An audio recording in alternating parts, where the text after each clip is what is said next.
I created another universe and founded paradise. For I, Fischl, and the Prinzessin der Verirrt... I created another universe and founded paradise. For I, Fischl, and the Prinzessin der Verirrt... I created another universe and founded paradise. For I, Fischl, and the Prinzessin der Verirrt... I created another universe and founded paradise. For I, Fischl, and the Prinzessin der Verirrt... I created another universe and founded paradise. For I, Fischl, and the Prinzessin der Verirrt... I created another universe and founded paradise. For I, Fischl, and the Prinzessin der Verirrt... I created another universe and founded paradise. Hannah, I will make you better. This recommendation is a mistake.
By royal decree!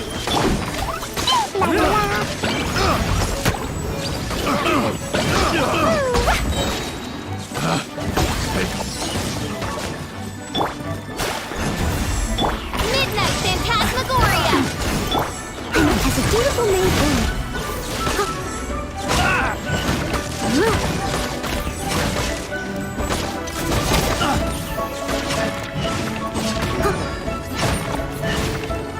Someone needs assistance.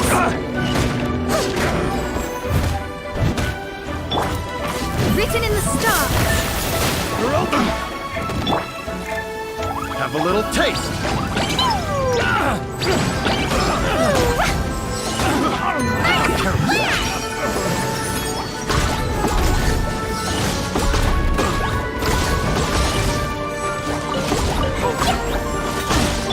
Midnight Phantasmagoria. Should.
Scry the sky.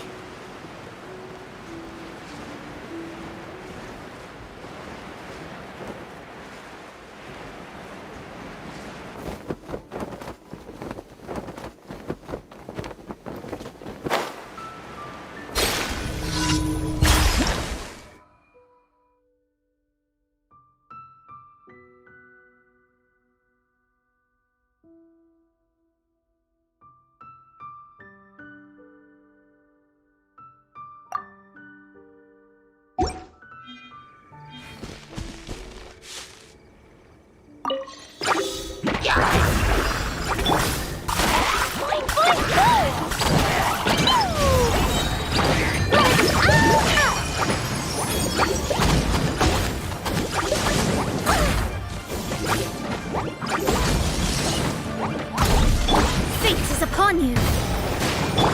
Oz, reveal that. Step time to clean up.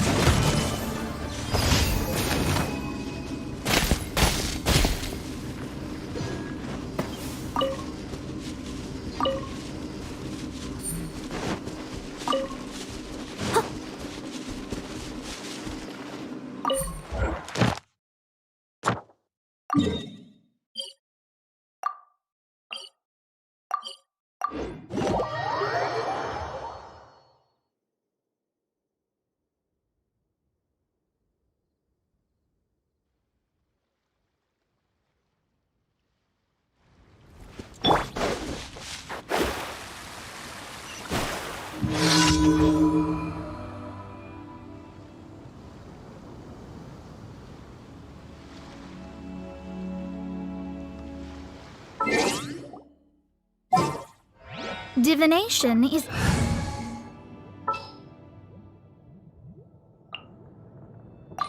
Just what will we come across?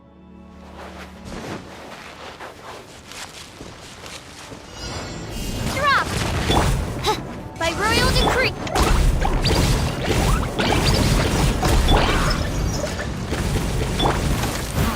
I must leave no stone unturned. Midnight Phantasmagoria.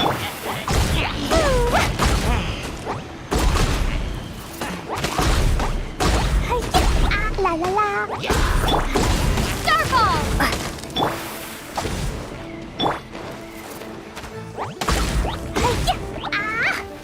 Jumpy dumpy go!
This is how it...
Shadows of Fate!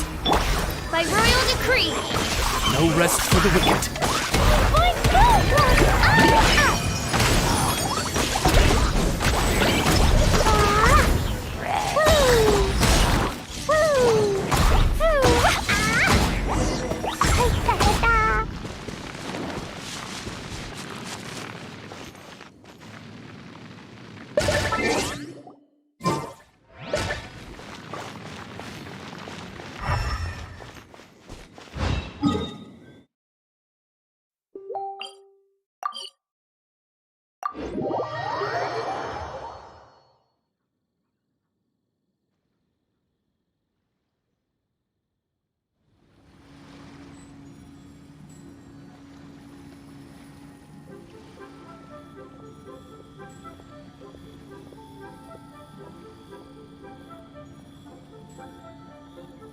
Dodoko? Dodoko, where are you?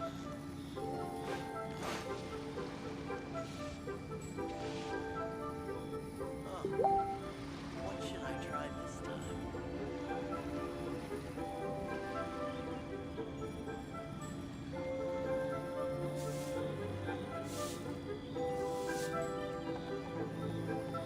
These bombs, so heavy.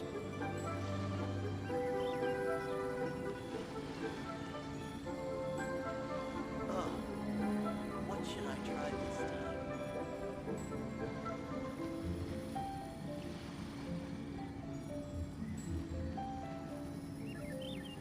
Dodoko?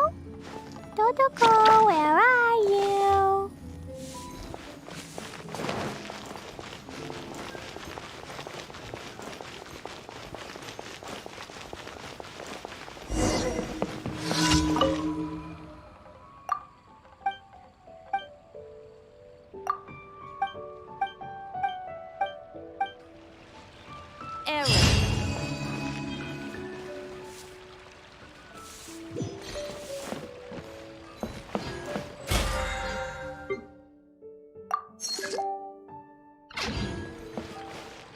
Add a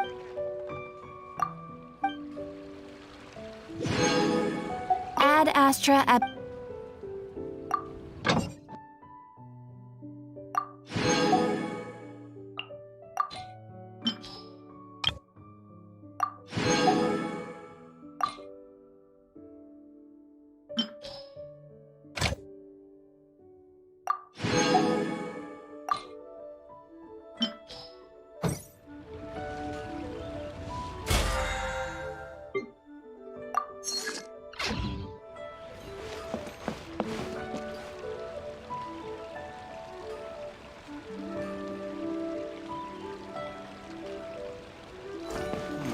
Should I save this money? Adventurer! You can last a round.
eye the sky.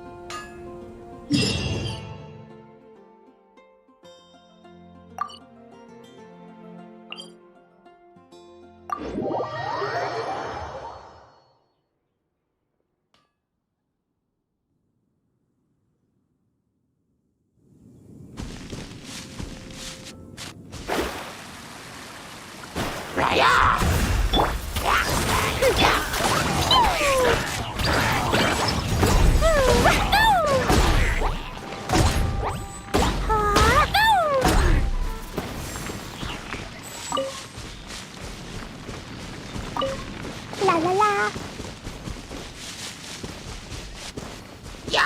Jumpy Dumpty Go! Shadow Raven, let night fall!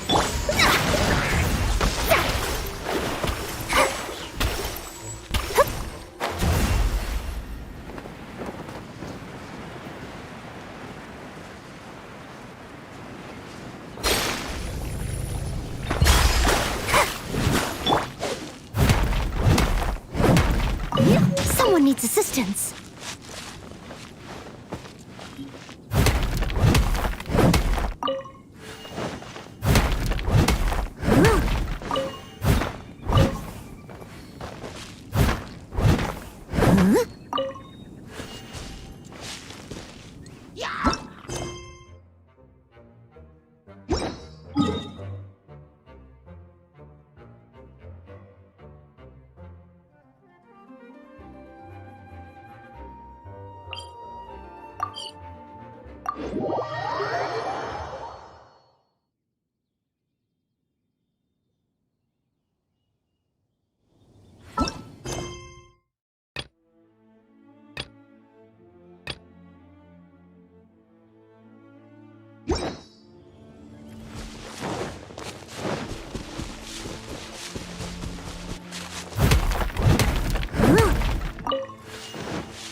Shadows of Fate by Royal Cook. Time to clean up.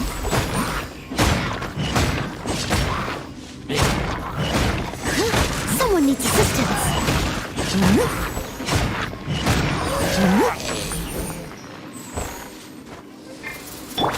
Let me scry.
Someone needs assistance.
Fate is called as such, for it cannot be changed.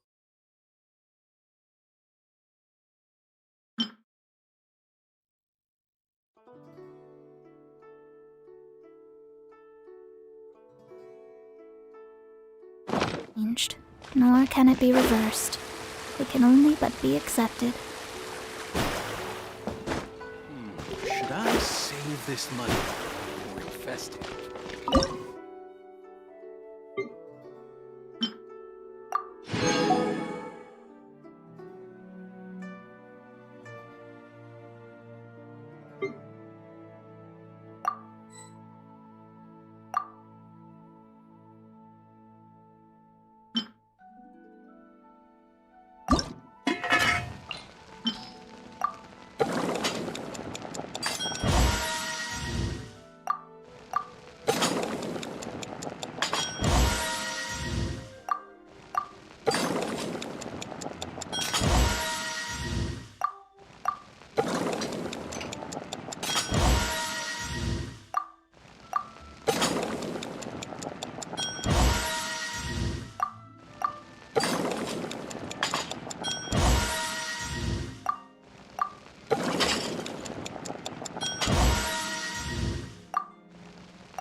Should I save this money or invest?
Shadows of fate!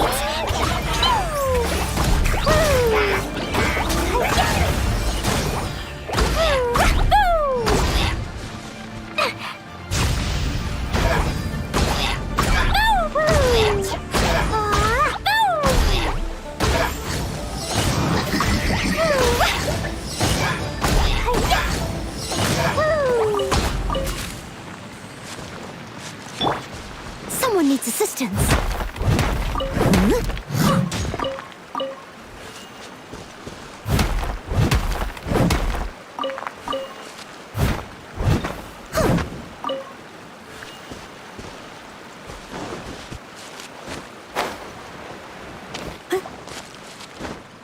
I'll catch up.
Let me scroll.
Leave my space!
Written in the stars by royal decree.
written in the stars.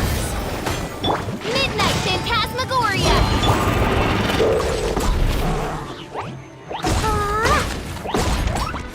La la la. As a good night should.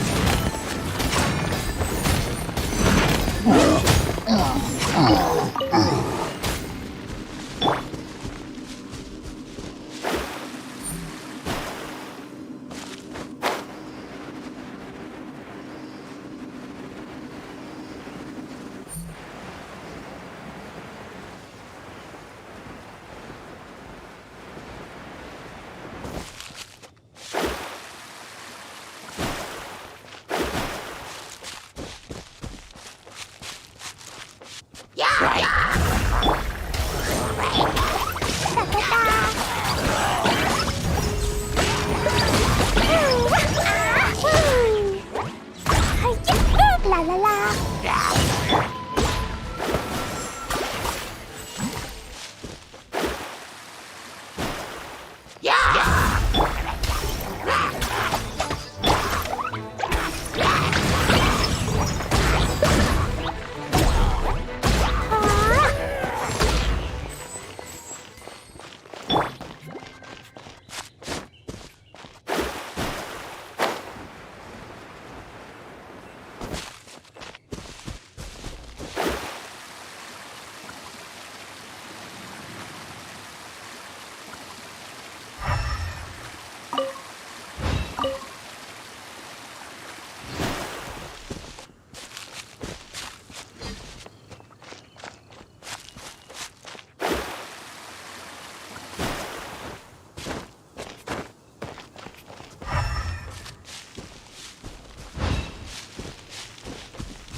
Delved into destiny. Odds revealed.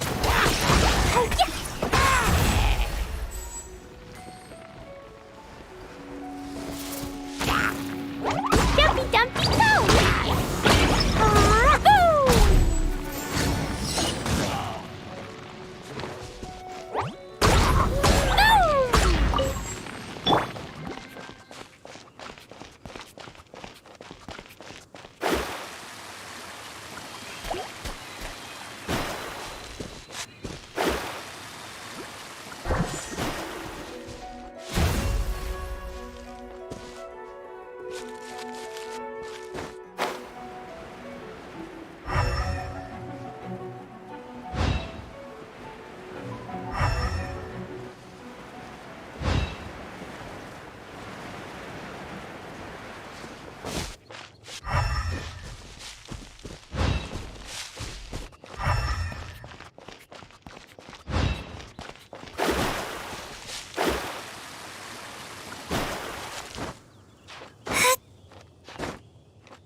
Shadows of fate.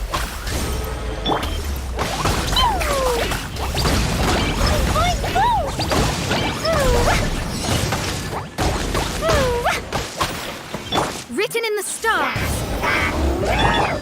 Midnight Phantasmagoria!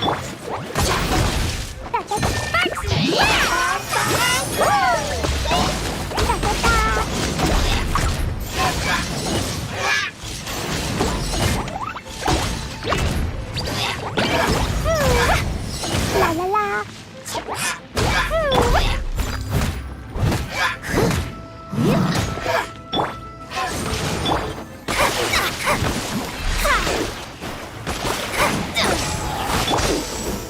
Dumpy Dumpy Go! Delved into destiny as a dutiful maid would.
Delve into destiny. By royal decree. Decided by destiny.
Shadows of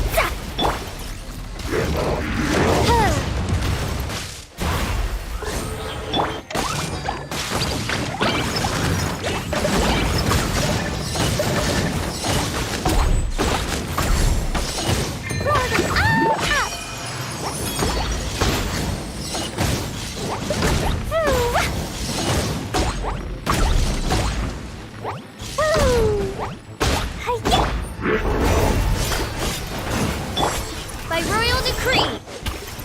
Decided by destiny. Boing, boing, boom!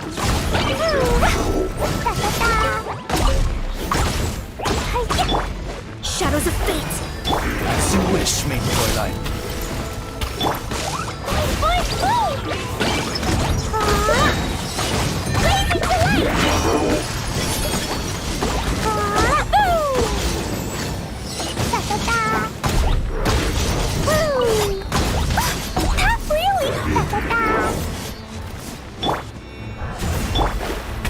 As a dutiful maid would. Yep. Yep. Shadows of fate is upon you. Oz, reveal light.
Delved into depth by royal decree. I must leave no stone unturned.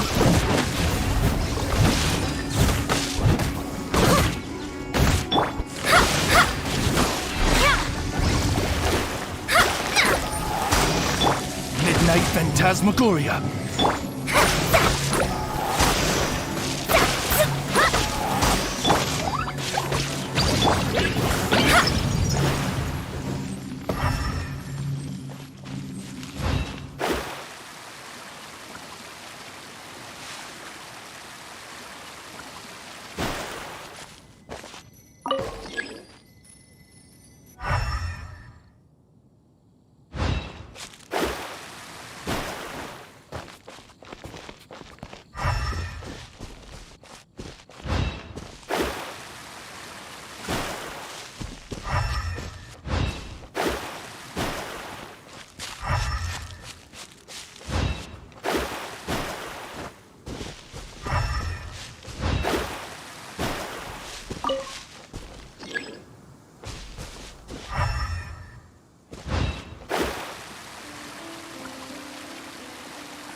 should.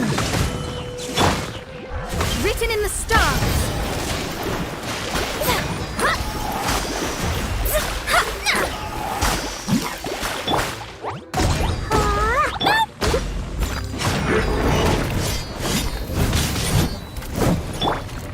Let me scribe.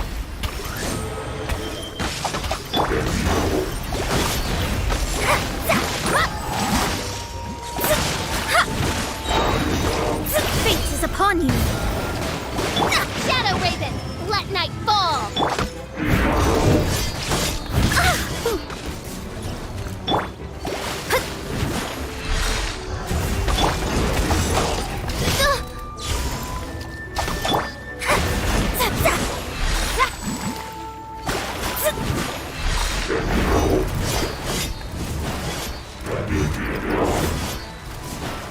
Let me scribe. By royal decree. Steady as stone.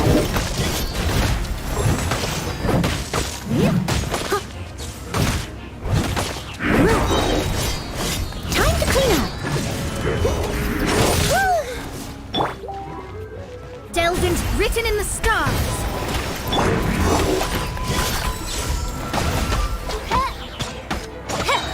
As you wish, maid Fräulein.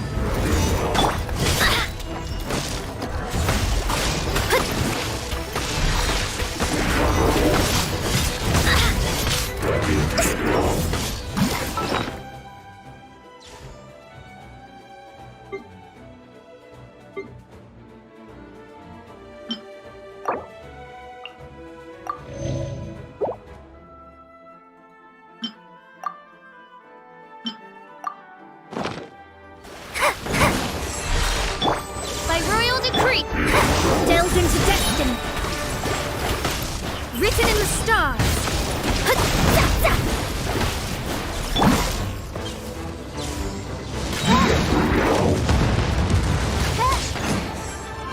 Midnight Phantasmagoria.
freeze!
Look up there! That's the Jade Chamber!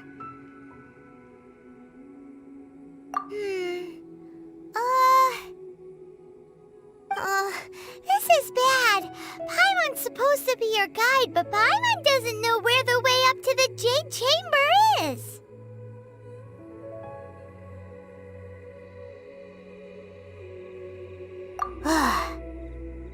Well, since we want to go to the Jade Chamber, heading to its location on the map is the sensible thing to do.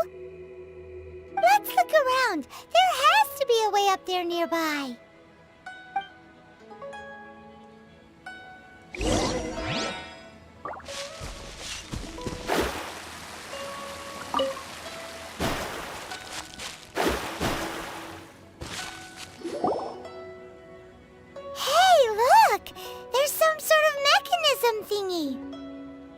Since this is the right place, it must have something to do with the Jade Chamber. Yes, this must be the way.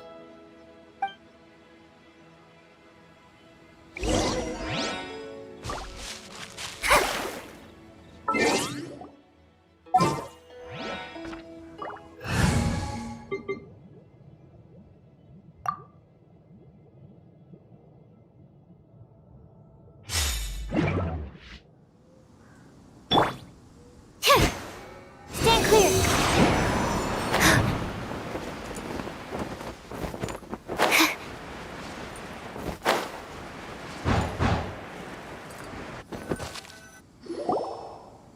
Huh? It only takes us up to here. Aw, if that wind current was stronger, we'd be able to reach the top in one go. Huh? Why? Or... Oh, Paimon gets it! If it was a secret, Ganyu wouldn't have let us try to find it ourselves, right? Alright, let's follow your plan, then we can... Oh, hang on a moment. Look down there! Looks like we've gotten close to the Guizhong Ballista. Paimon has a new idea! Why don't we shoot you up to the Jade Chamber using the ballista?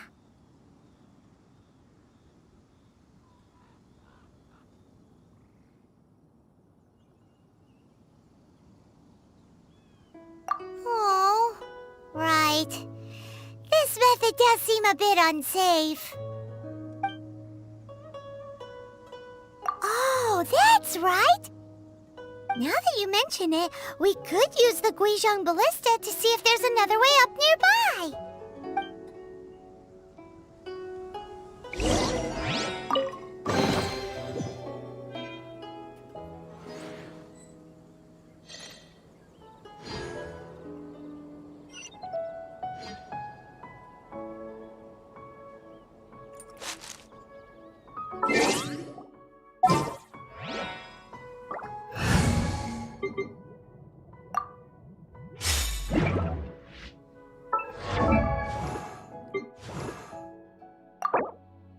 La da da da da da da da da da.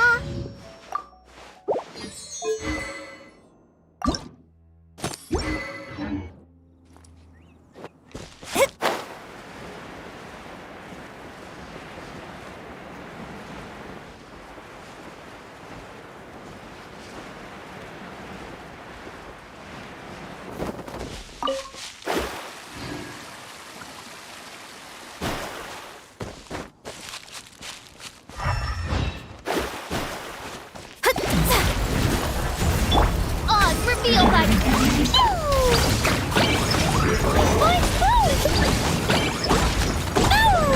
La la la.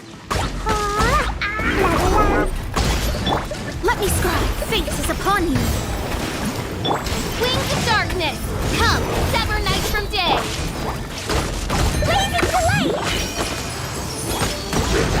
La la la. La la la.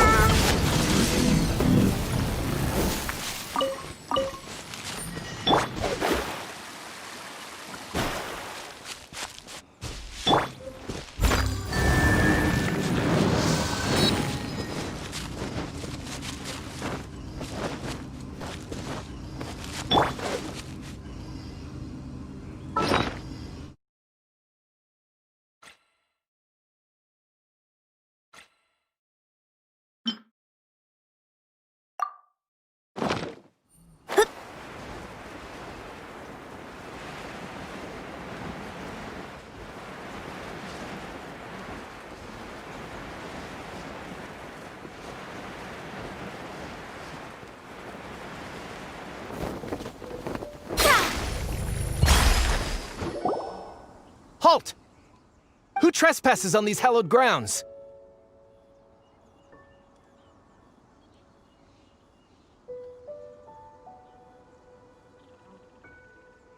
Exactly. What are you talking about? We're invited guests. What makes you think you can treat us like this? No. Wait. Maybe this was Ningguang's plan all along. She pretended to invite us to the Jade Chamber, but set up a Millilith ambush here to arrest us!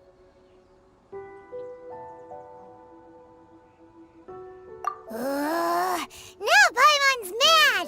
You! Over there! This is a trick, isn't it? How shameless! What? We're just on guard duty. What do you mean, shameless? What nonsense! Seize these suspicious intruders at once! Well, here they come! Line them up and knock them down!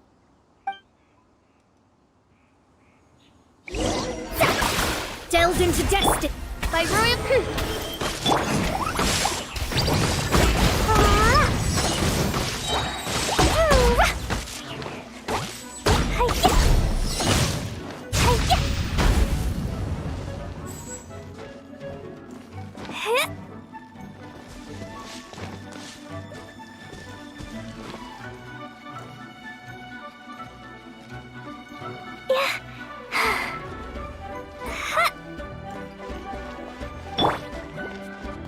Delved into destiny.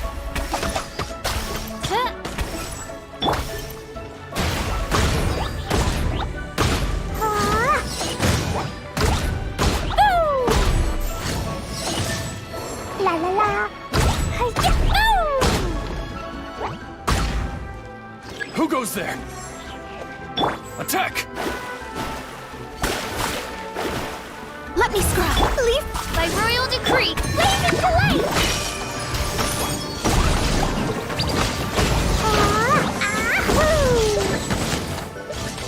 Take the target alive! Take this! Written in the stars. Lee has a good night show. Yeah! Attack!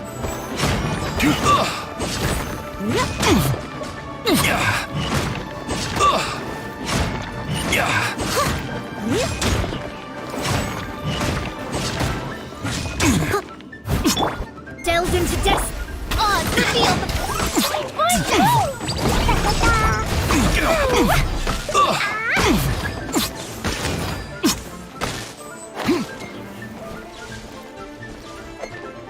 Take the target alive!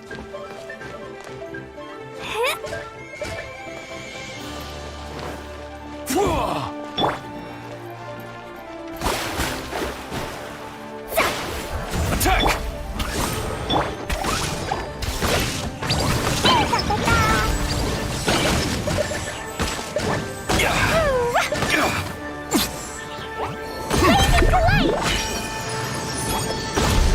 Take the target alive!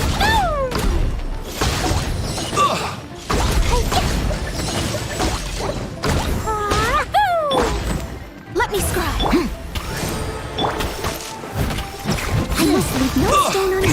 blasted!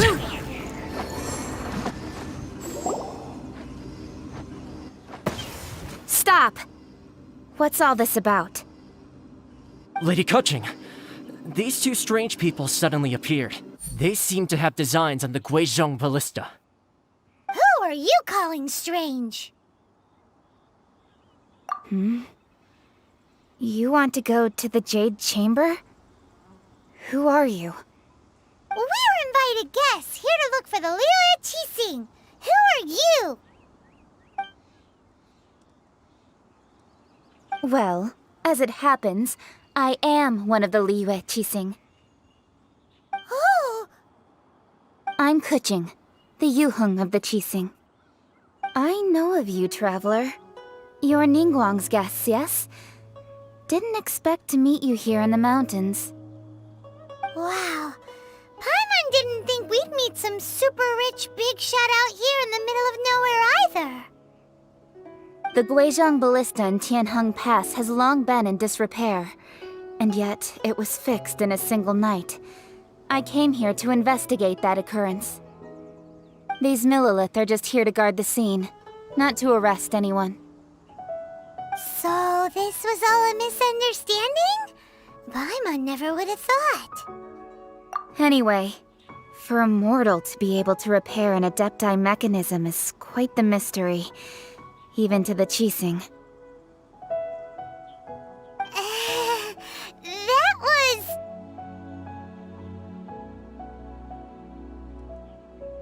Eh? Oh, right. So, Lady Yuheng, might you have any idea why Lady Tianquan invited us to go to the Jade Chamber? Just call me Kuching. I'd say that Ningguang's purpose is to request that the savior of Mondstadt take a more neutral stance. Or at least, to not wholly side with the Adepti. We're not taking sides. We spoke with the Adepti. They want to protect Liyue as well. When you say protect, you're referring to their sanctimonious arrogance, aren't you? Huh? You are mortals, and thus under their protection.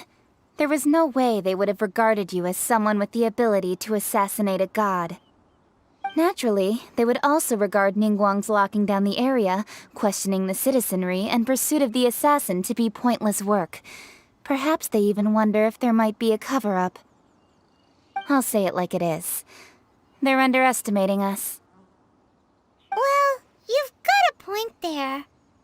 Still, this is the first time Paimon's seen a person from Liyue who doesn't respect the gods or the Adepti. Should I respect the shallow sense of time and condescension to mortals that has caused them to delay in moving against us, Qixing? Forget it. I shouldn't speak of them this way. This skepticism is mine alone, and Ningguang does not share it. Either way, I will admit that the actions of the Adepti this time were quite restrained. Rex Lapis's death is indeed an extraordinary circumstance. But to think that they would call for a council of Adepti rather than come down here directly. How surprisingly civilized of them. Well, for Ningguang, she would talk anything and everything out if she could. But I doubt we can do that here. The time of the Adepti has long passed. If even the Liyue Qixing don't want to face that truth, then what future is there for Liyue? Another super bold statement. I'll stop here. Honestly, I hadn't intended to say so much. But you're a good listener, traveler. You should both be off to the Jade Chamber. Don't be late now. Ningguang's schedule is packed to the gills all the way till next year. The cream of Liyue's mercantile crop all see ascending to the Jade Chamber as the greatest honor. Each brings rich gifts as they visit, all to curry a little favor with Ningguang. Favor?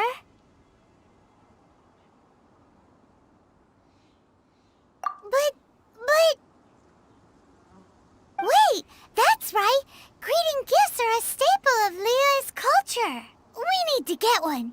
Not to curry favor or anything, just to respect Liyue's culture. All right. You can decide on your greeting gift yourselves. Let me tell you how to get to the Jade Chamber first. You didn't actually have to come to Mount Tianheng. Go back to Liyue Harbor. Find a guide at the Yuehai Pavilion, and... well then. May we meet again, traveler. Well, that Yuheng may not respect the gods, but Paimon thinks she's a pretty cool person. So, what should we give to Ningguang when we see her? Oh, right! Paimon dreamed of an amazing snack last night! Sugar-frosted slime! Paimon has a feeling that it would be perfect for a super rich person like Ningguang. Why don't we go with that for a gift? With a certain boom shakalaka, of course! Let's go gather ingredients! Time waits for no one, and neither will our riches.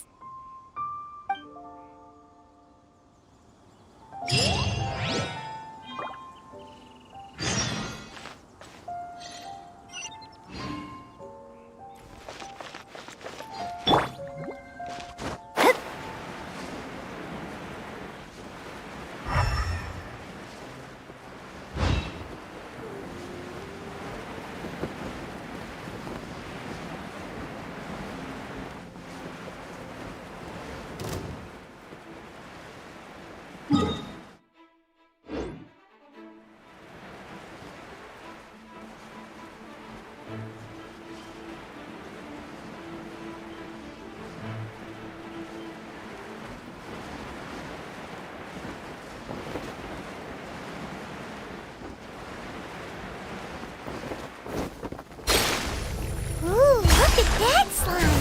It looks crystal clear! And very delicious! That's the one!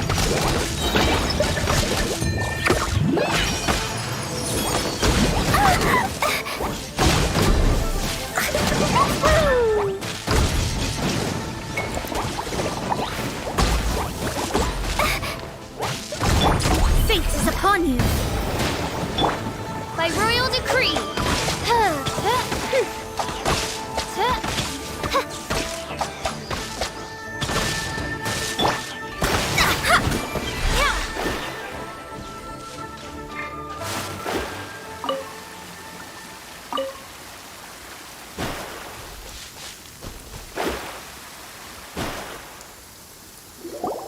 Huh?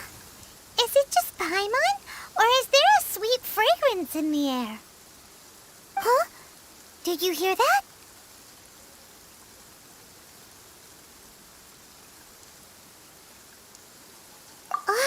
No! That was definitely someone in trouble. It came from those ruins over there. Uh-oh. It looks like the treasure hoarders have locked someone inside.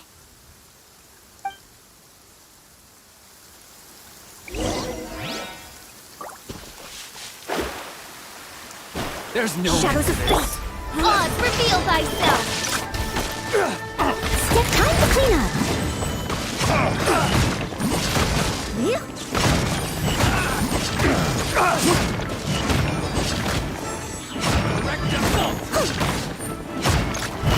I'll catch up!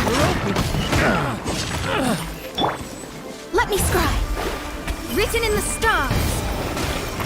Midnight Phantasmagoria! That was below par. No rest for the wicked.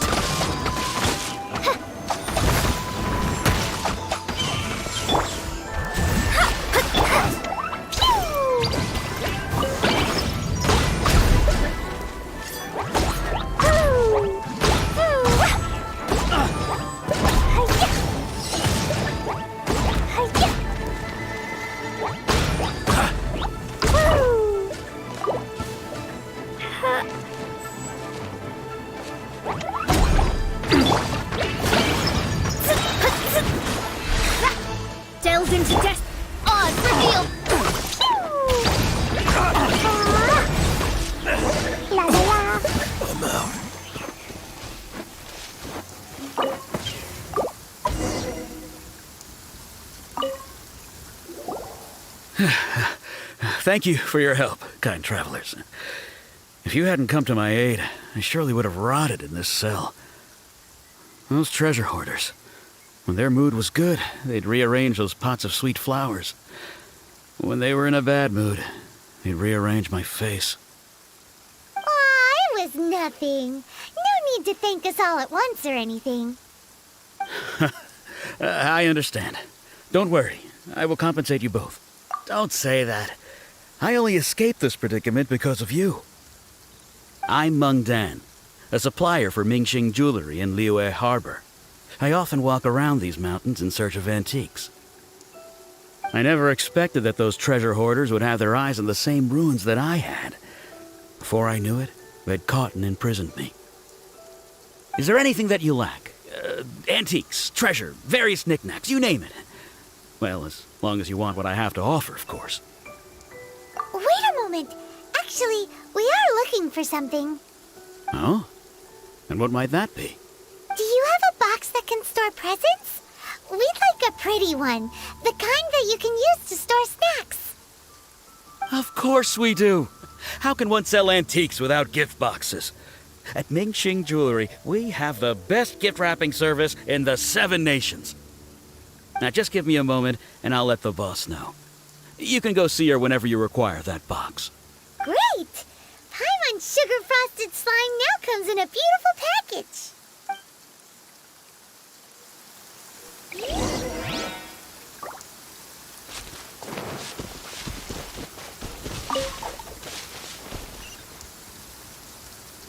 Boing, boing, boom!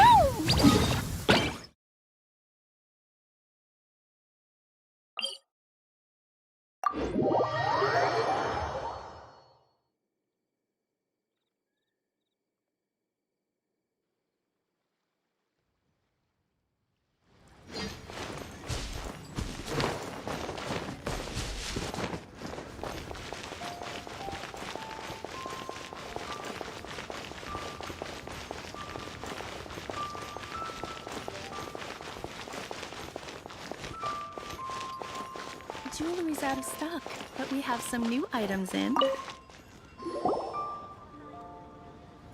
Hey there! A guy called Meng Dan told us that we could get a nice and shiny box from your store.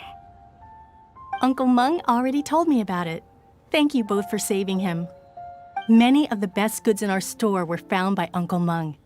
If anything were to happen to him, it would be impossible for us to continue doing business. Here, this container is itself an antique, with at least 140 years of history. It's already been cleaned. Will it do? Yep.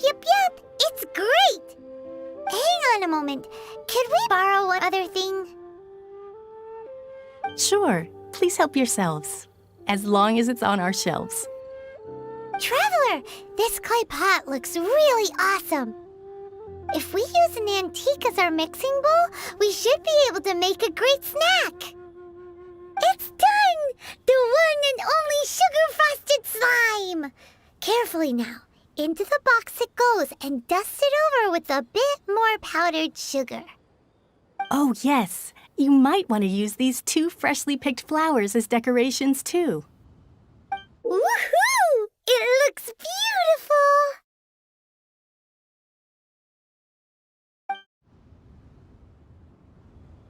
Great! Now that we've put all that we've got into this box, let's go to the Jade Chamber to see Ningguang.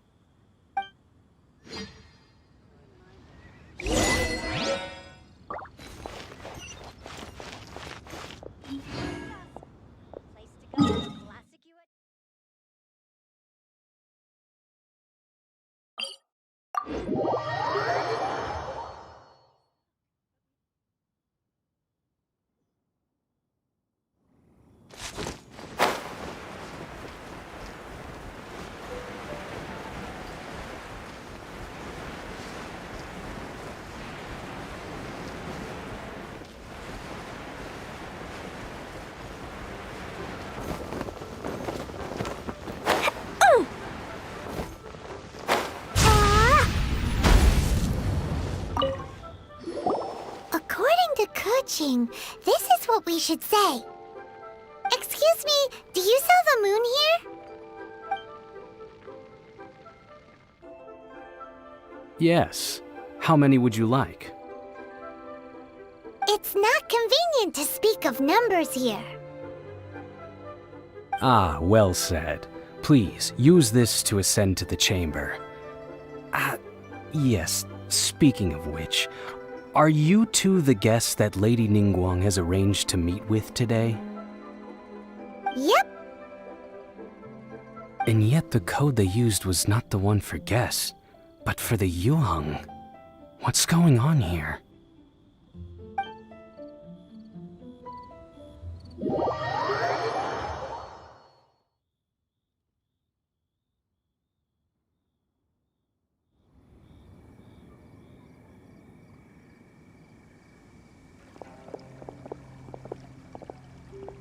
I've been waiting for you, returnee from Joyun Karst. It's Ningguang! Since this is our first meeting, we've prepared a gift. I hope you like it. Oh, for me. You have my thanks. It seems that I have made things difficult for you, considering that you were supposed to be my guests. Oh no, it's nothing. This palace floats in the skies, higher than the peak of any mountain. From this vantage point, one may survey all of Liyue. I have been gathering the funds necessary to build it from the time I began learning the merchant's craft. And since becoming the Tianquan, I have spared no effort in hiring the best craftsmen to constantly extend it. At first, it was but the size of one room. Now, it is large enough to blot out the moon in the skies above Liyue.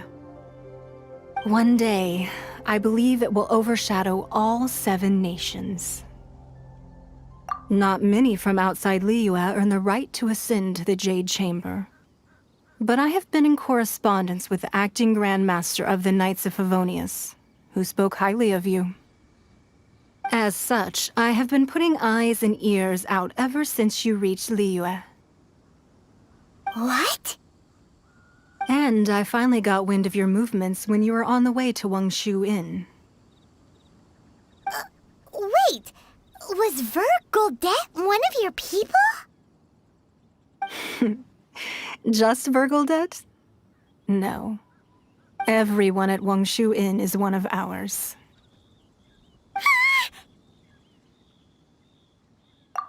At the Guizhang Ballista, yes? You weren't peeking on us from the skies the whole time, were you?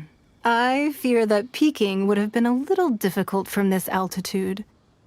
Our eyes and ears are more than sufficient. You two are very interesting people, after all. It would be natural to take an interest. Well, I wouldn't expect you to trust us, considering that you have had far more interactions with the Adepti. The reason I invited you here was to clear up some misunderstandings.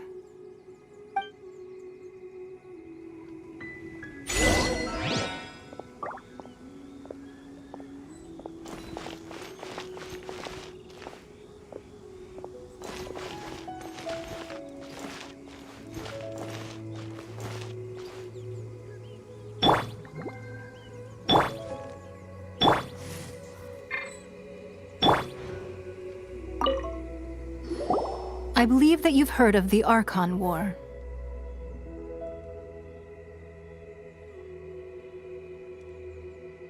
Many gods used to walk this earth, and many long wars were fought between them that did not abate until 2,000 years ago. Much blood was shed, and many lives were lost. In the end, only 7 victors remained standing in Tevat. They built cities and nations on the corpses of the vanquished, and thus began the era of the 7. You can see Goyun Stone Forest from here, I trust. It is no natural rock formation. Those are giant spears of rock hurled by Rex Lapis during the war. Beneath the spears lie those cast down by Rex Lapis in those days, gods that failed to seize the title of Archon. Not only is it true that gods may die, but so too has the membership of the Seven changed over the last 2 millennia. Rex Lapis's passing is an unimaginable disaster for Liyue, but the Order of the Seven will not collapse simply because of that. Another Lord of Geo will arise sooner or later. Yet, how are we to forget Rex Lapis? When that time comes, the relationship between the people of Liyue and the gods and Adepti will surely be different from before. Even in a new era, the Liyue Qixing remain Rex Lapis's former subjects. Do you really think us capable of having played a part in his demise? Of lacking the foresight to see the certain repercussions?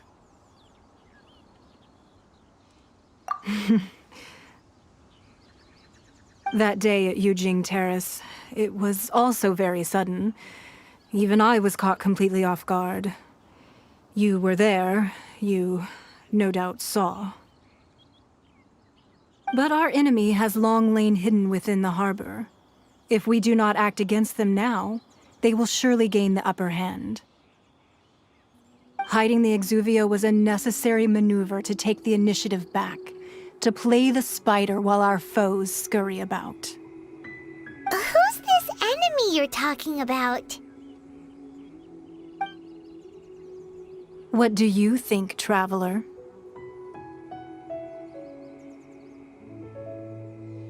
Huh? What are you two talking about? Well answered. The scenery out here is fine indeed, but the wind is a little strong. Our preparations to receive guests within are complete. So please, this way.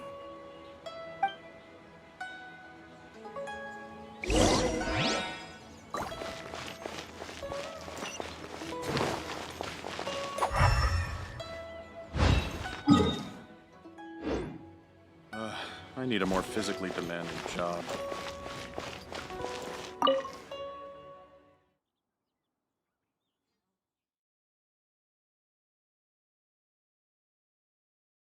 Wowee! What a huge hall! Paimon's never seen such a fancy place before.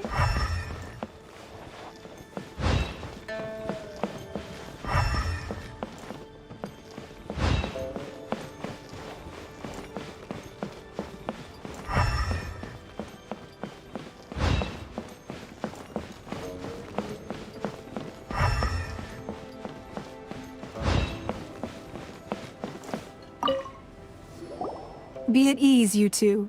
Make yourselves at home if you wish. Can we really? I have invited you two here as friends. And when friends come over to play, our enjoyment comes first. Naturally. Ooh! Isn't this that legendary wall? Why, you've kept your ear to the ground, I see. That's because even the storytellers are talking about it. Everyone's after a piece of paper from that wall. It's super famous. That's because that wall records Leo's secrets. Merchants have always been attracted to secrets. But the secrets of the mercantile world are of no interest to you, are they, traveler? You're rather special, really, and I think you're quite aware of that. If possible, I'd like to have your trust. But if you were to choose the more trustworthy person between myself and Kuching...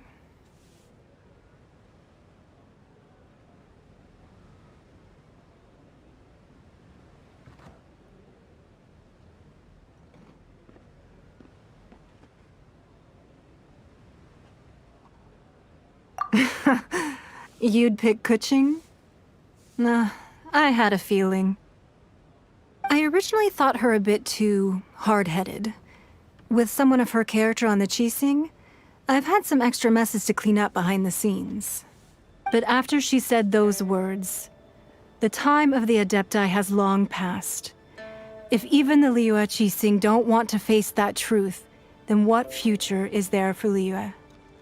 Well, I must say that quite a few of my doubts have been dispelled. I won't deny that Rex Lapis's passing seems advantageous to us. But, for Liyue's sake, we cannot allow ourselves to be shackled by rumors of our usurpation of power. Indeed. It seems that you understood what I meant to say from the very beginning. I called for the gag order and for the Exuvia to be hidden to temporarily stabilize the situation, and also to prevent something similar to the incident in Mondstadt. With Rex Lapis's death, the Fatui have busied themselves with many clandestine actions beyond their diplomatic remit. As the Tianquan, one responsible for Liyue, I cannot be too concerned with appearances when opposing them. Allowing the rite of parting to take place was also meant to buy some time for us to take control of Liyue's administration. It's exactly as Zhongli said. The Qixing only provided the venue for the rite so they could use us for their own ends. Wait, that's right. Speaking of ends, could I say one other thing? Of course. Paimon's heard that anyone who sends a greeting gift gets a little something in return. So, does that include us? It's all right. I like direct people. Well, we have made quite a bit of trouble for you recently. How about this? You can pick any one object here as you please, and you may take it with you. Yay! Paimon was just waiting for you to say that! Let's see, what should we get? One of the sheets on that wall! Don't look at Paimon like that! One of these sheets of paper will sell for crazy prices, even if it's only as large as Paimon's fingernail. Just imagine how much more a whole untorn sheet would sell for. Let's grab one! The biggest one!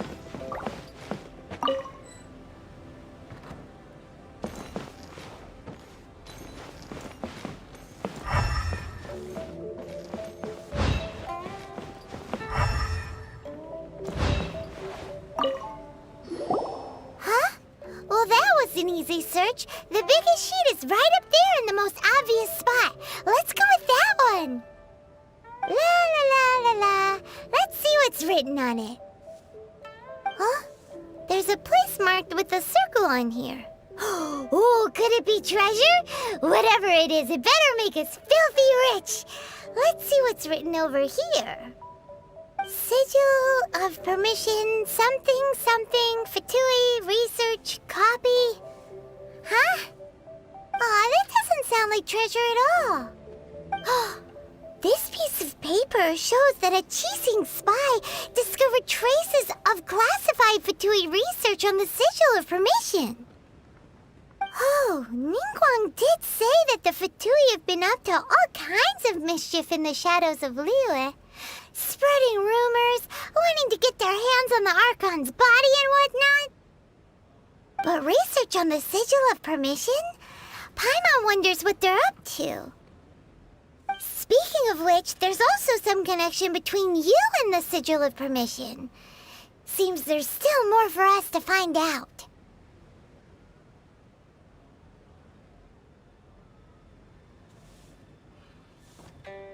Oh, you really think so? Well, should we not go then? Oh, so you're saying that it's precisely because we can't completely trust Ningguang that we should confirm the truth of what she says for ourselves. That's way out of Paimon's league. Paimon thinks she's been nothing but good to us. Anyway, we'll see if you're onto something. Before we look for Zhongli at Dihua Marsh, let's go to the place marked out on these papers and see if the Fatui really are up to no good there.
There really were Matsui at the location written down on this piece of paper.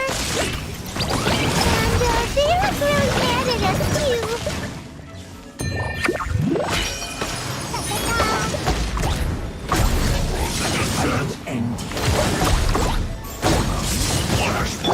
Fate is upon you. Shadow Raven, Black Knight, stick as a good night shoe. End this quickly! I'll catch you. Let me scry.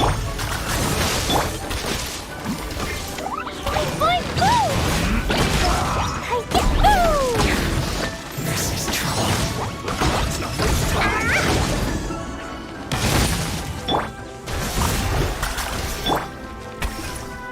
Let's end this quickly! The insubordination.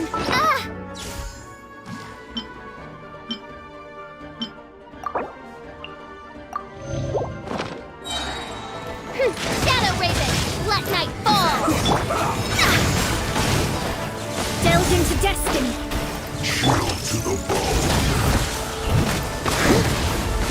I'll catch up.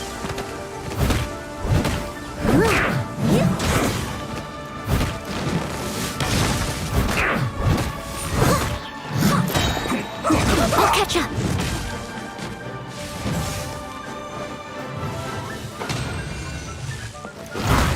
As a durable made woman.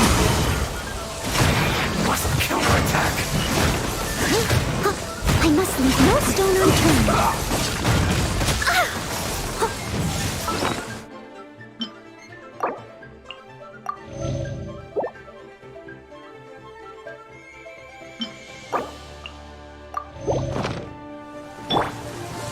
Delve into destiny.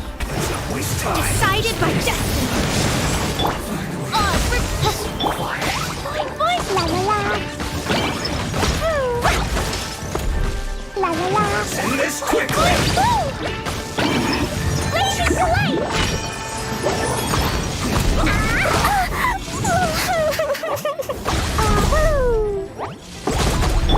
Let me scry.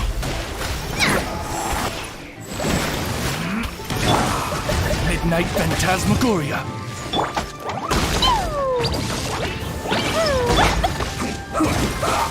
Written in the stars.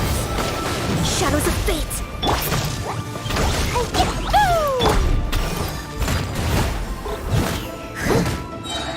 Time to clean up. Let's end this quickly!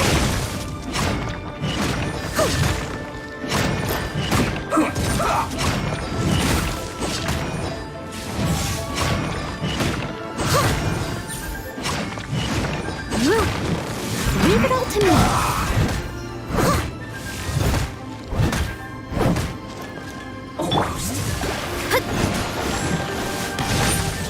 Delve into destiny by royal decree.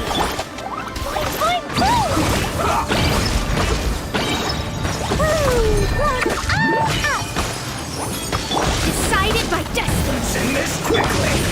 Steady as stone. As you wish, main Fräulein.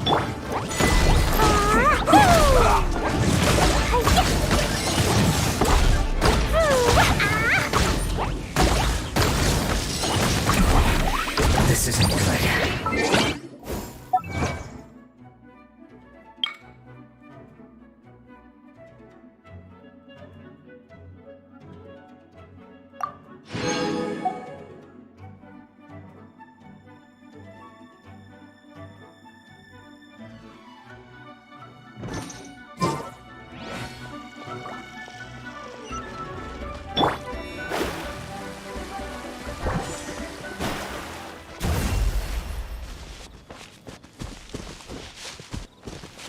delved into by royal decree. No rest for the wicked.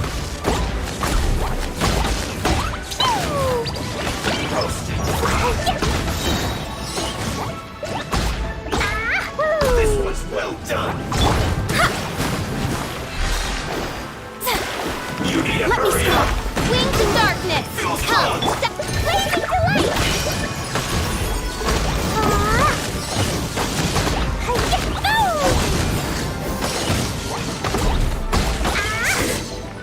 Cook this through.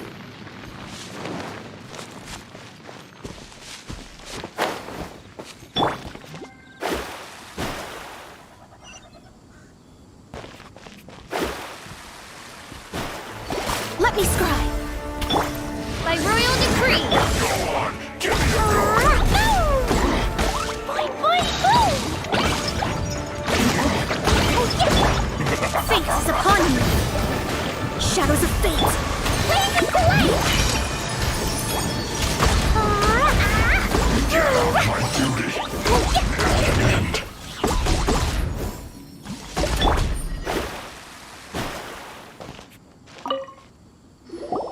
There are so many talismans here. And some stacks of blank paper, too. What are they for?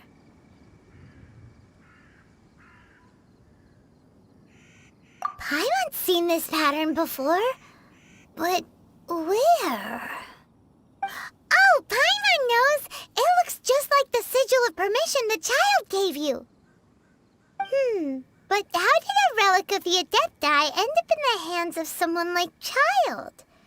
Suspicious. Oh, that's right. Cloud Retainer said that when the Lord of Geo created the Sigil of Permission, it wasn't to be used as some old relic. Talismans like that were once used in the Archon War to channel divine powers. Maybe the Fatui are copying the Sigil of Permission in hopes of achieving a similar effect. Being able to channel divine power in battle? Whew, that sounds pretty dangerous. And the plot thickens. We'll need to keep an eye on Child, that's for sure. Alright, that's enough sticking around here. We gotta go meet up with Zhongli soon. The last stop on our rite of parting preparations tour is Dihua Marsh. Let's go! Paimon hates being late.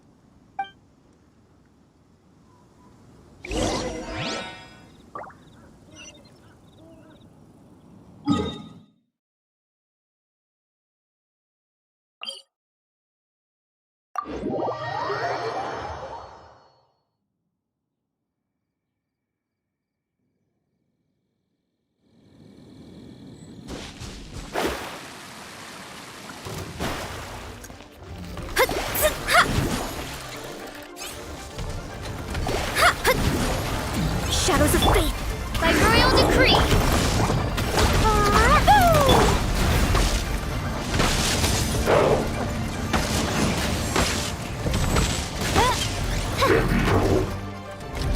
Insufficient balance, please chop up.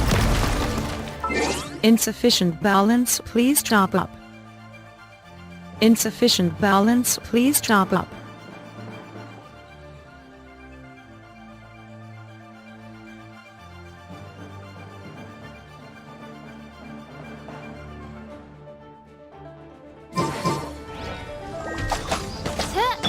Delved into destiny.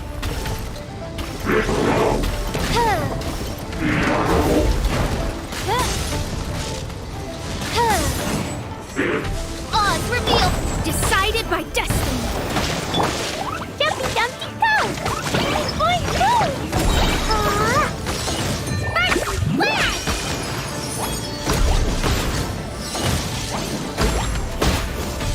Oh! La la la!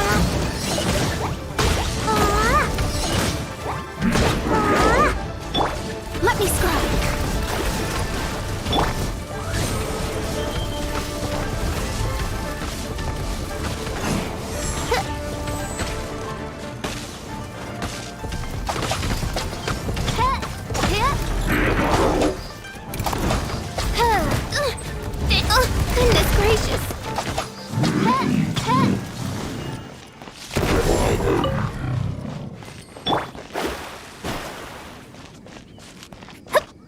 Eye the sky.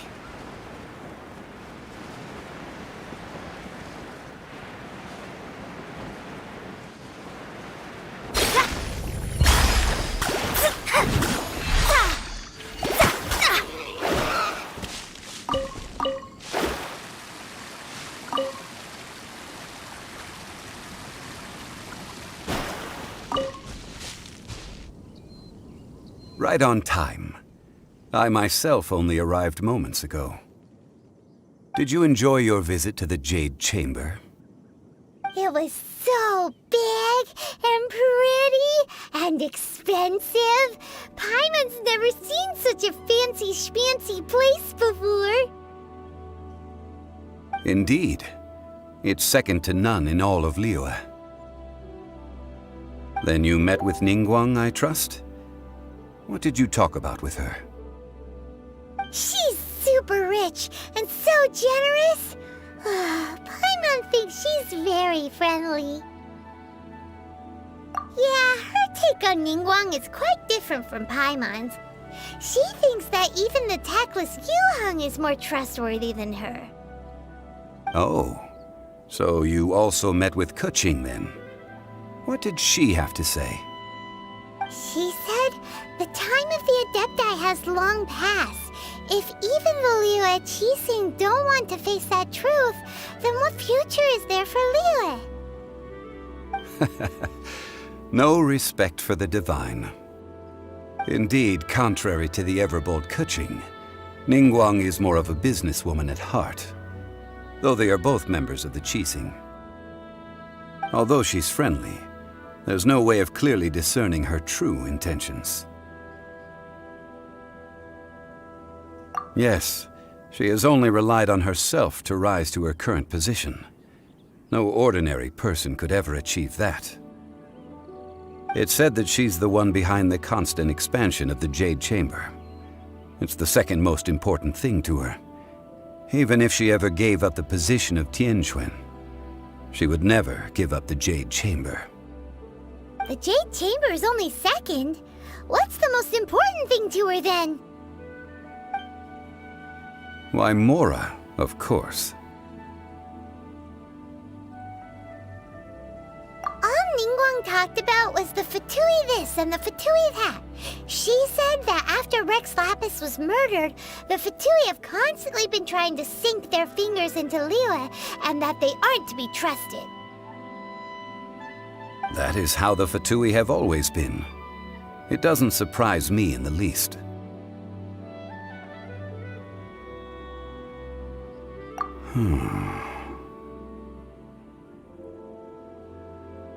No matter what they may be planning, you must be careful when dealing with the Fatui. Always be on your guard. So, is there anything we need to get for the rite of parting in Dihua Marsh? Yes, as a matter of fact, there is. Today, we'll be gathering wild glaze lilies. Glaze lilies? But why did we come all the way out here? Doesn't the garden in Yujing Terrace have some? Even Qingse Village has glaze lilies. Oh, right! Paimon remembers that Madame Ping is always tending to flowers. Maybe we could ask her. No. Those lilies have all been gardened by people. They won't do it all. Dihua Marsh used to be full of glaze lilies. It is a sort of joyful flower that listens to human song. Before the Archon War, Dihua Marsh was all dry land and fertile soil. But the war caused landslides, and the land was flooded, turning it into the marsh you see now. Nearly all the glaze lilies were wiped out. Of course, there are some kinds of flowers that have been preserved and gardened by people in the city. But very few people know that glaze lilies may still be found in the wild. Wild glaze lilies have the strongest fragrance. If we want to follow the true tradition of the rite of parting, we must grind up the wild lilies and place the powder in a censer of everlasting incense. But I'll need your assistance in gathering these flowers.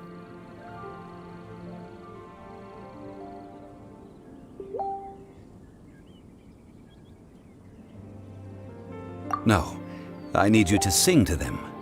Singing to the flowers will make them more fragrant.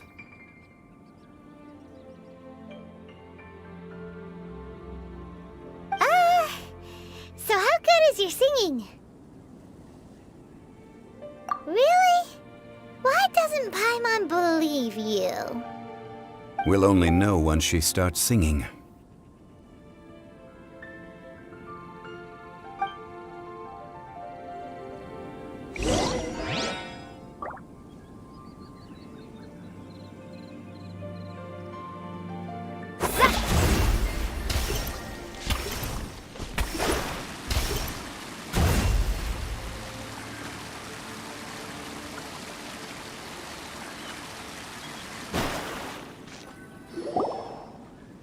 It's time to sing whenever you're ready.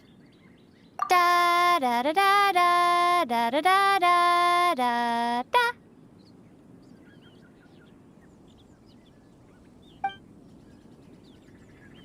What happened? These flowers are jumping. They look really angry. Is it because you sang a song for Mondstadt that they don't understand here in Leo? La la la. Ah, la la la. Where?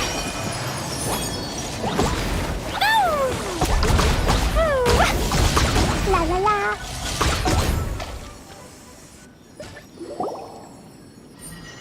Those weren't glaze lilies. Glaze lilies wouldn't hit people.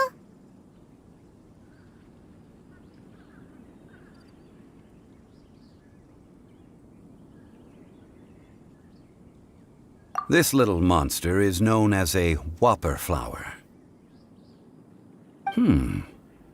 Strange.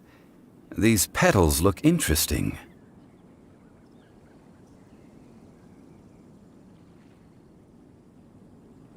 The glaze lilies used as a disguise were buried with the whopper flower for too long. The result seems to have surprisingly potent medicinal value. Let's collect what we can of these petals. Well, that's nice and all, but will those petals be useful for the rite of parting? Unfortunately, no. That's so lame. Excuse me. Are you searching for glaze lilies? Oh, hey! It's... What's her face? Paimon can't remember. Hello, traveler. I'm surprised you still remember my name. Ah, that reminds me. How was your visit to the Jade Chamber? Well, it sure would have been better if you told us how to get up there. Didn't I tell you the way? Surely I did. Nope, we found the way on our own.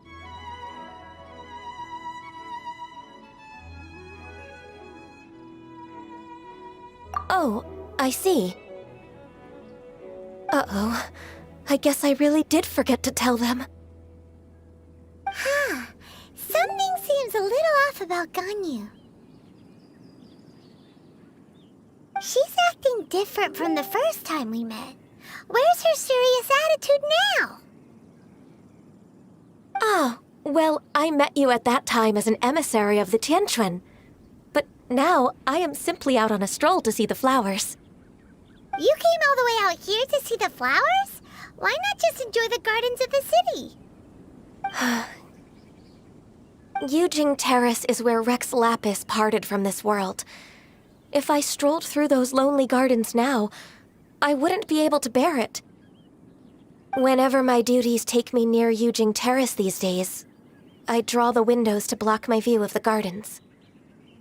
Oh, sorry. We shouldn't have brought it up. No, it's quite all right. I just haven't processed my emotions yet. When the Archon War came to its end 2,000 years ago, the first iteration of the Seven would gather in Liyue and drink with Rex Lapis. But 5 of those original 7 had already passed before Rex Lapis. It's truly a changing of the guard. Yes, now that the spirit of Rex Lapis has returned to the heavens, only Barbados of Mondstadt remains of the first 7. The other 5, including Inazuma's Raiden Shogun, are no longer the same friends from 2,000 years ago. Of the current 7 Archons, the youngest is Sumeru's god of Dendro. He is merely 500 years old, whereas Rex Lapis was more than 6,000 years old at the time of his passing.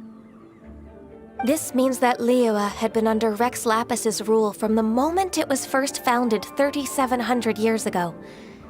The city has never had to bid farewell to its deity. So what do you think of this farewell? Huh?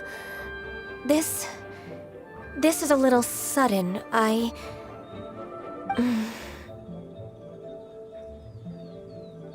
As a mortal, I've never dared to imagine a Liyue without Rex Lapis. But as an Adeptus, I think I will eventually come to grips with reality. Since Rex Lapis has passed, the time of Liyue's contract with the gods and Adepti has now reached its end. Huh? Did you just say, as an Adeptus? Yes, I am a mix of human and Chilean. Adeptus blood flows through my veins. I fought for Rex Lapis and the city of Liyue during the Archon War. After the war ended, I signed a contract with Rex Lapis and took the position as secretary for the Qixing. I've continued those duties to this very day.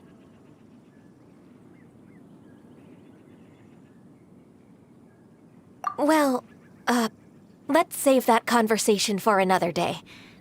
You say that you are here looking for glaze lilies? I also know where wild glaze lilies can be found. See, I've just picked one myself. Here, you may have it if you wish. We dare not refuse it.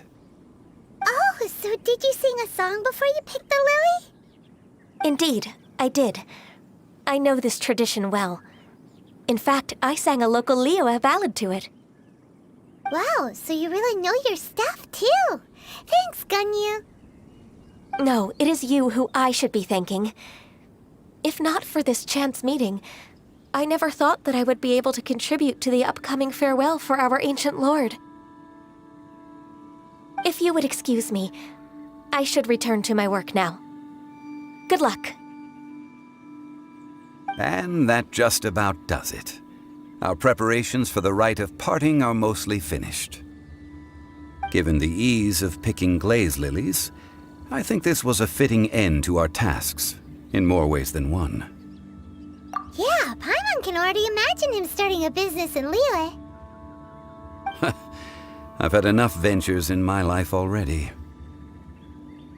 Beginning a new undertaking is always difficult at first, and requires no small amount of effort. And once business is at full steam, the stress of it all only wears away at you over time. So you must be careful to take the time to step back and re-examine yourself. If left unchecked, the wear and tear on your heart may go well past mending. Wow. See? Zhongli sounds like he's already seen it all. Alright, I think it's about time we head back to Liyue Harbor now.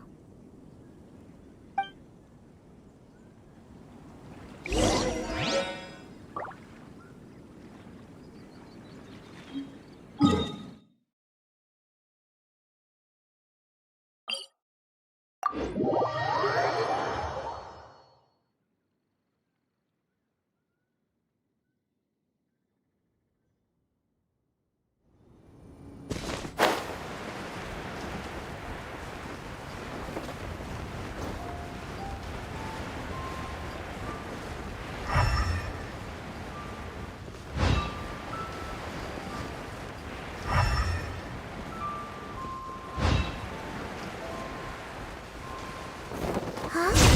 What happened? The city gate is swarming with Millilith and... the Fatui? Ah, you're the consultant to Wangsheng Funeral Parlor. Mr. Zhongli, I presume. The Millilith are watching our every move now. These are desperate times. We mustn't act rashly. Desperate times? The Adepti of Joyun Karst are finally on the move. Do they intend to exercise force? Most likely. I've heard that some members of the Qixing have already gone to meet them. Well, I say meet, but it's more like they're attempting to stall the Adepti outside the city. However, both sides were quite obstinate and hit an impasse. It seems inevitable, given the current situation. The Adepti do not acknowledge the Qixing. They only acknowledge the contracts of the Geo-Archon. If the two sides come to blows, Liyue Harbor will be in no position to stop them. Surely the Liyue Qixing are not the sort to give in so easily. Their boneheadedness is known throughout the lands. Yet it's because of that obstinacy that mortals and Adepti are now on the verge of conflict. And what now? How is it that the Fatui have come under fire? That's all Ningguang's doing. She proclaimed that in these tumultuous times, the Millelith must rein in the actions of the Fatui. Only now do they want to start keeping tabs on us? That's the Qixing for you. Anyway, Mr. Zhongli, you're one of Child's close associates. Please understand that your actions will reflect on us. Don't let anyone catch you off guard. It looks like things are about to boil over in Liyue Harbor.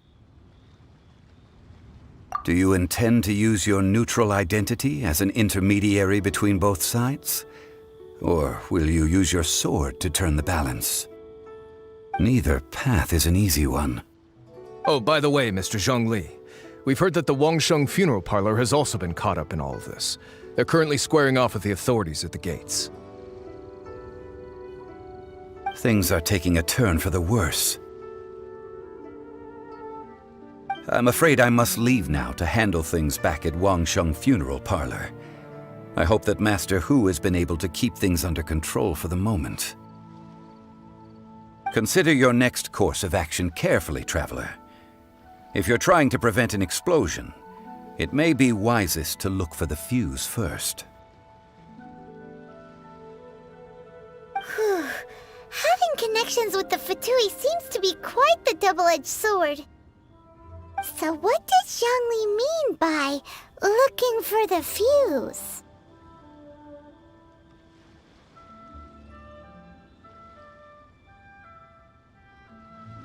Oh, Paimon gets it! If there's anyone that wants to see the whole city turned upside down, it's definitely him! He must be waiting for the moment when no one is watching to do something really bad. But where could we find him now? Where would he go at a time like this?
Wow! This is the Golden House? It looked impressive enough from the outside, but who would have guessed that it was even fancier on the inside? And so full of Mora. This is where all of Teyvat's Mora is minted, right? In that case, maybe they won't notice if a few Mora go missing. Oh, so it's a trap! Tricky, tricky. Good thing Paimon's got you here. But even if we can't take any, we can still have a closer look, right? Or better yet, take a nap on top of a mountain of Mora. It's like a dream come true. Oh, right. Back to business. It's so quiet. Surely someone's gotta be guarding something as important as the Exuvia. Huh? Look! What happened here? Uh-oh. Paimon smells trouble. Quick! We have to go make sure that the Exuvia is all right.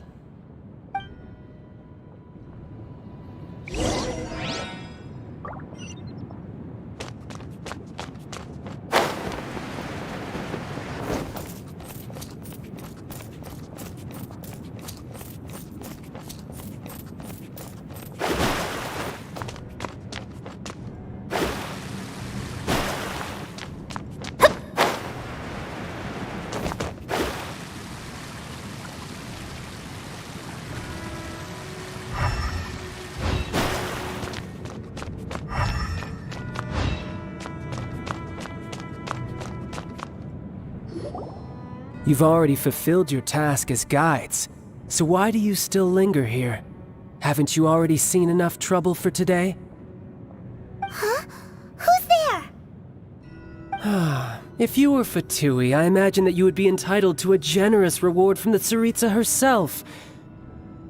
But now, you're nothing but dross, and you're in my way.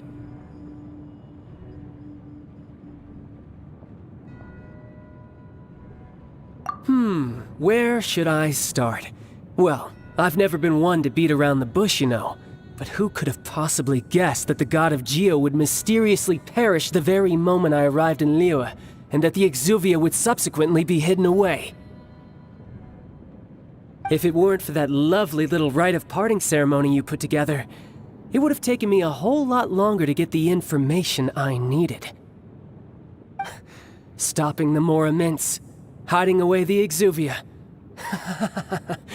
The Chising are really pulling out all the stops this time. So you've been planning to take the Gnosis from inside the Exuvia all along? As one of the 11 Fatui Harbingers, it's my duty to see the will of the Tsaritsa fulfilled. She will get that which she desires.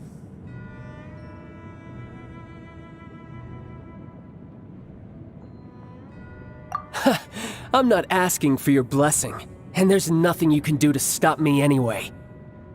The time for discussion and diplomacy has already passed. I mean, if it were up to me, I would have skipped that stage to begin with. But I'm willing to do as the Tsaritsa deems fit. Either way, we now come to my favorite part. A simple pleasure, and one that I am oh so delighted to be sharing with you. The battle. Battle? So you're the type that goes looking for trouble, huh? You could say that. When Signora offended the deities outside the cathedral in Mondstadt, she swiftly left the scene once her mission was accomplished. Instead of confronting you directly, she chose to rely on the snow and ice to make her escape. She wouldn't want the knights to come running towards the sound of battle now, would she? When she faces a worthy opponent, she will prioritize her mission, weigh the outcomes, and consider the consequences of her actions. But as for me, the greatest pleasure of being a Harbinger lies in crossing blades with strong opponents.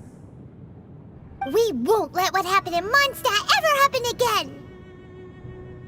Oh, so you intend to fight me? Good. I won't kill you, Traveler. I'll just play along, to feel the thrill of battle. Besides, you could never defeat me, not even in your wildest dreams. But hey, try to relish the fight anyway, because if you ask me, without that, what else is there?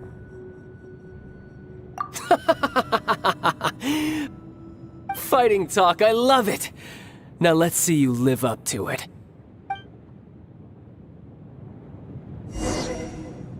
This chance is hard to come by, so show me all you've got. So very few ever get the chance to square off with the Fatui Harbinger. Come now, amuse me, and don't you dare disappoint.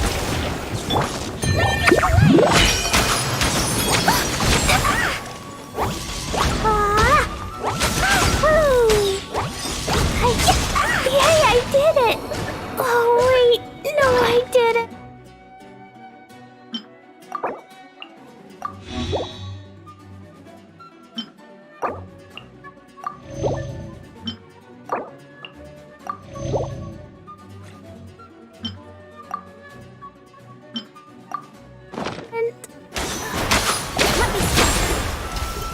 Midnight Phantasmagoria.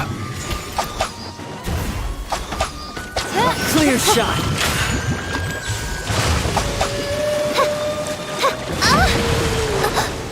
One shall descend once again. You're wide open! Read as a good night tune.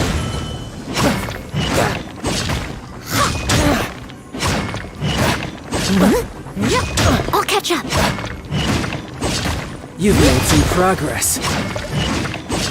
Some astral voyager!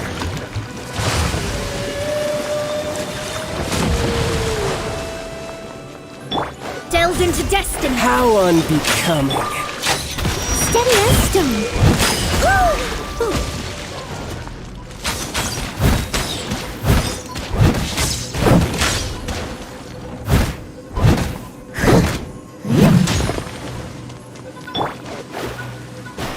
Delve into destiny. Towering up.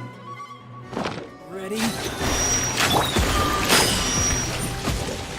Jumpy dumpty go. Try this.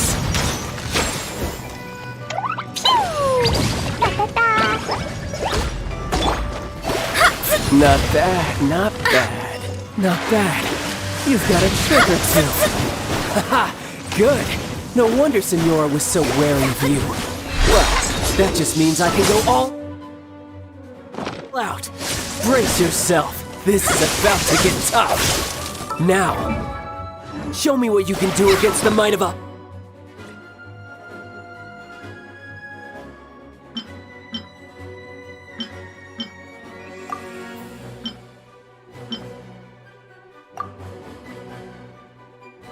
Harbinger!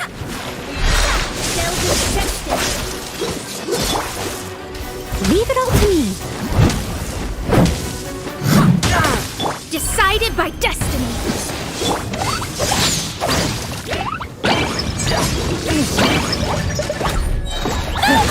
You've got some skills.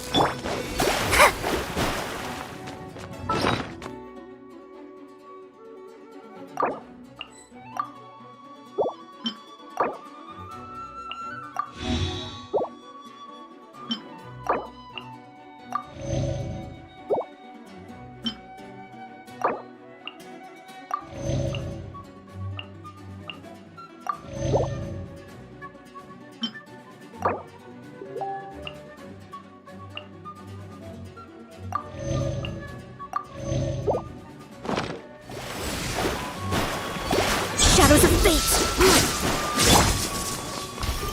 All you do is run. Raging tide.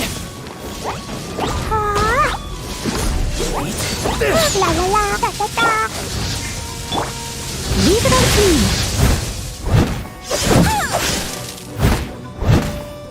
No use hiding back there. Delve into destiny.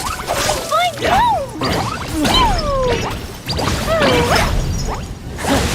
You've got some skills.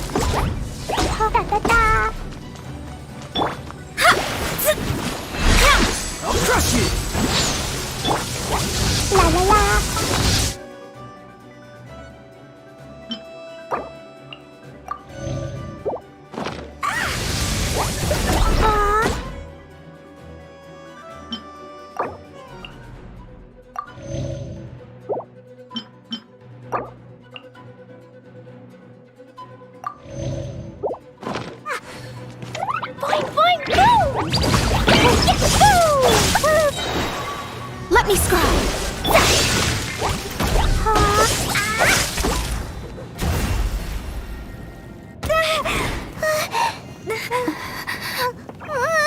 Not bad. Your swordsmanship is quite impressive. But that's about as far as you'll get.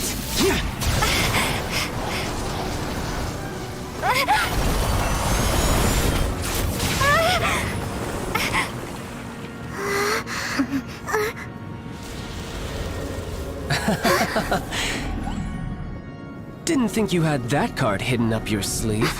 You were just playing us to get close to the Exuvia! Oh, quiet down. Stop acting like some wide-eyed recruit. You've seen this world. You of all people should know. This should have been expected!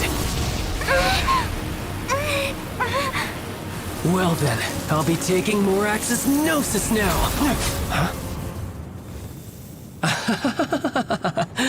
I see. Well, this is most unexpected. You beat me to it, didn't you?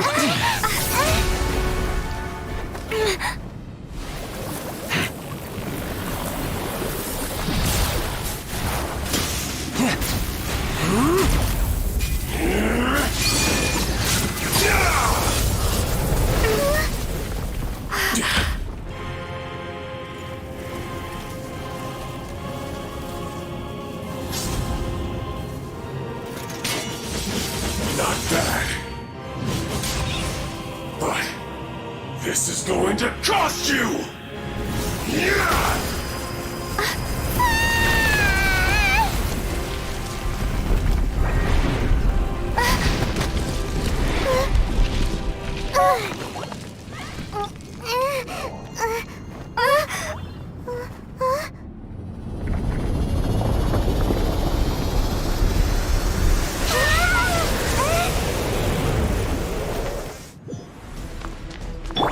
You got to the Gnosis ahead of me, didn't you? Did you simply move faster? Or did you leak the information regarding the Golden House to me on purpose? No matter. The Gnosis over now.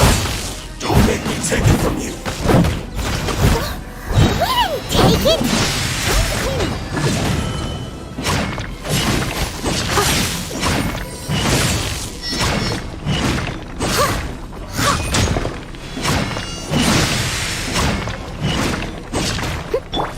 Shadows of fate! By royal decree! Dumpy dumpy dumpy! La la la!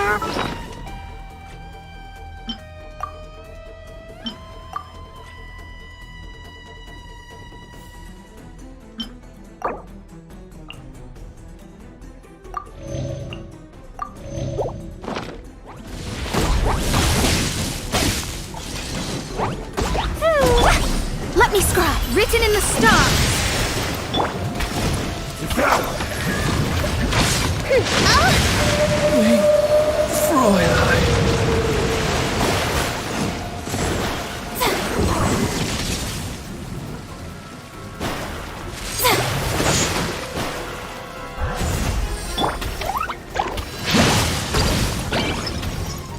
Die here. Steady as stone.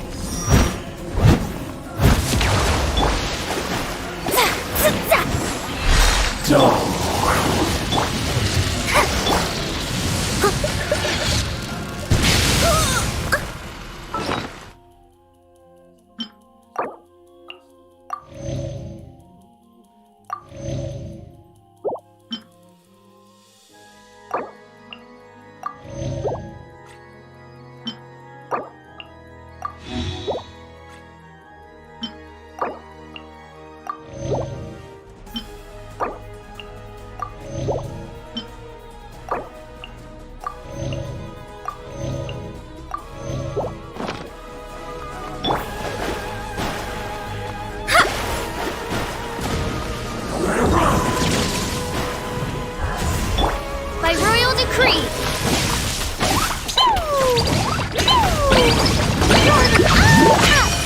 La la la!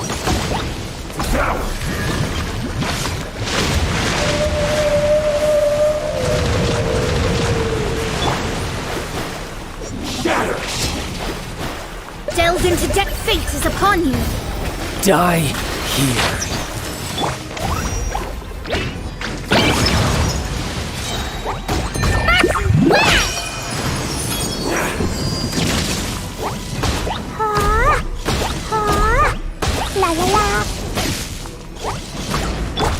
me scry!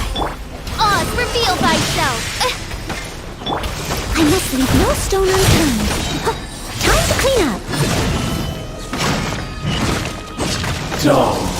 Someone needs assistance. Huh.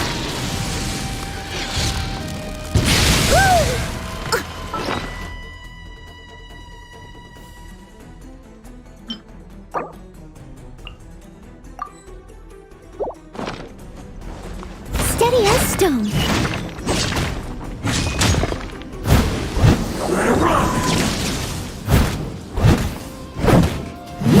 I'll catch up.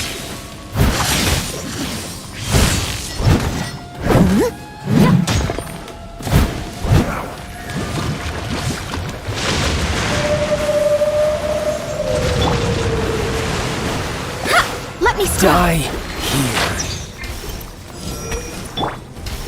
By royal decree. Fräulein.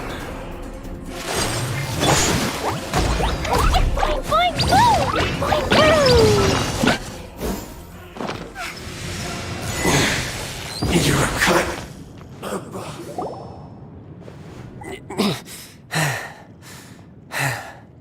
Look! Child's back to normal again! Well then, time to cool off. It seems the burden of the foul legacy transformation was too great for my body. I lacked the opportunity to think this through. And now that I consider the matter more carefully, you never had any chance of beating me to the Gnosis. You had no connection to the Gnosis, no matter where it had been taken. That's what we've been trying to tell you! We didn't take it! Your show of ability today far surpasses that of Signora's initial assessment of you in Mondstadt. Tell me, how could that be?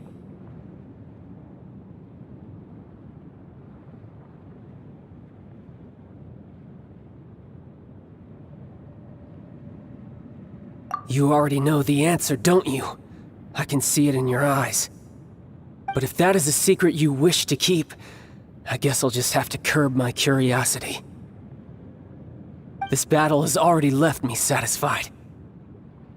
Anyone who strives as I do to grow stronger shall be called a friend, even if our friendship can only be shown in battle against one another. Pretty sure that's not the normal way to make friends. Unfortunately, I must bring this amiable conversation to an end.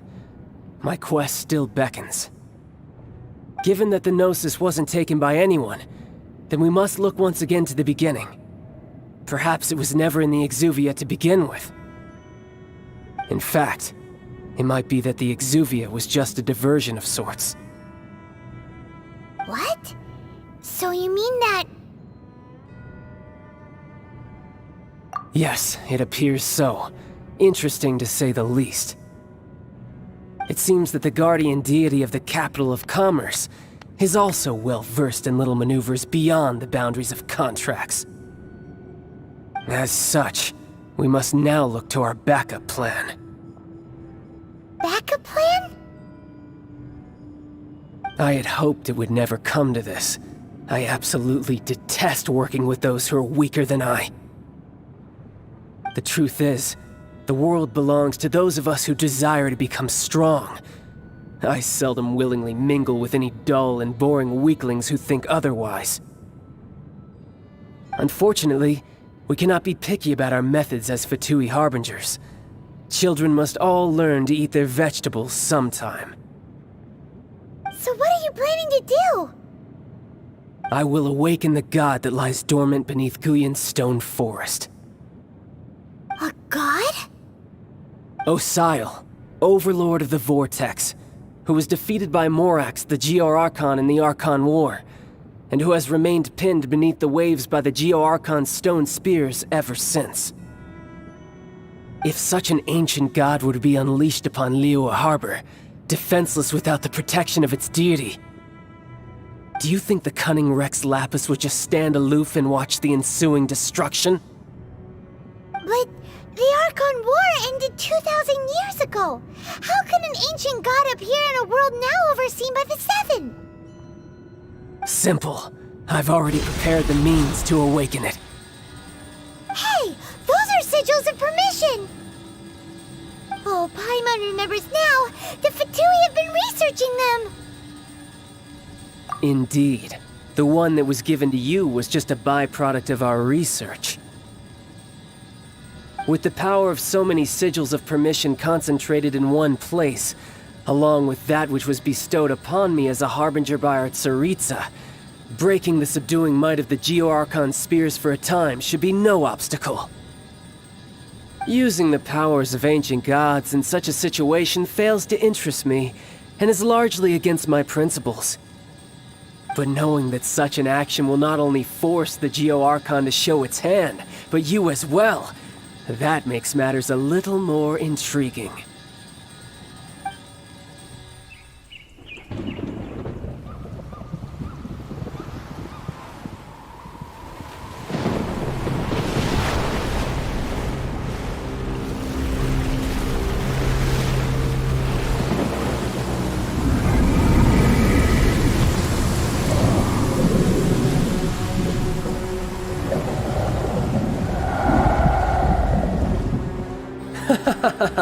Let's see. Will the nation that has lost its deity be swallowed up by an ancient malice once more? If you wish to drown together with the people of Liyue, you're free to stay and enjoy the show. Huh? He's already gone! That guy is fast! What's going on?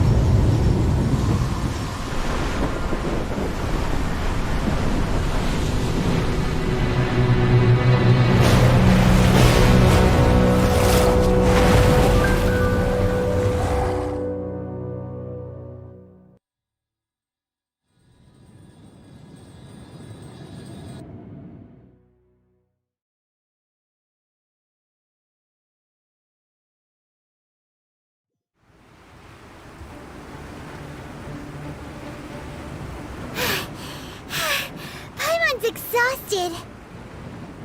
If we hadn't happened to see the Jade Chamber flying over just as we came out of the Golden House, we really wouldn't have known which way to go. Did we make it in time? Is the Overlord of the Vortex still in the sea? It hasn't destroyed Liyue yet, has it? What are you doing here? Huh? Hold on. It's the Adepti. What are you doing on the Jade Chamber? Paimon thought you were arguing with the Chising. Is the fighting over? Faced with a calamity of such magnitude, we have agreed to put our differences aside for now and unite against this common enemy. Oh, Paimon gets it. So how do you plan to defend Liyue? Just seeing this Overlord of the Vortex guy puts a pit in Paimon's tummy, even from all the way out here. It's not just you. We've got new Millelith recruits who can't even stand at attention without shaking. The force of an ancient god's presence seems to be too much for ordinary people to handle.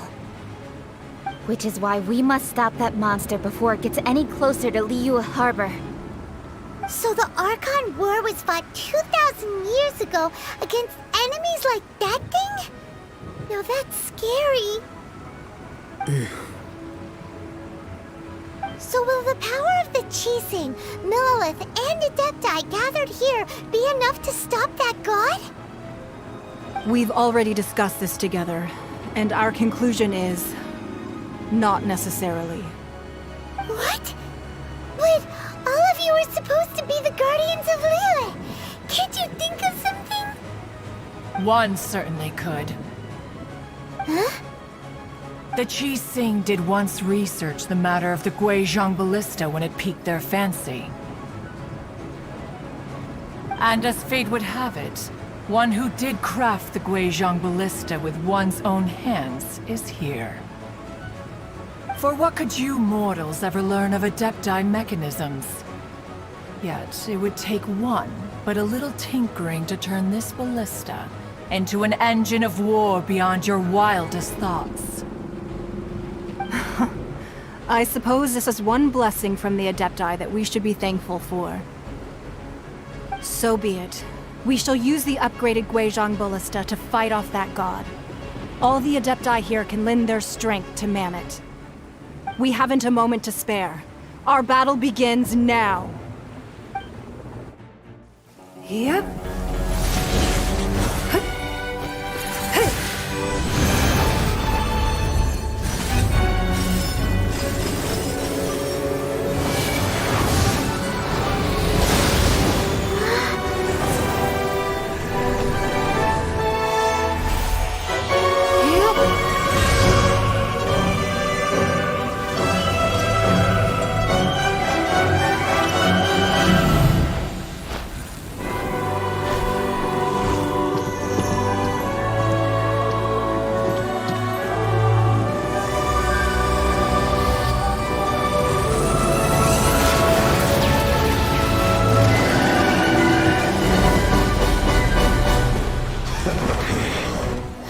The Fatui!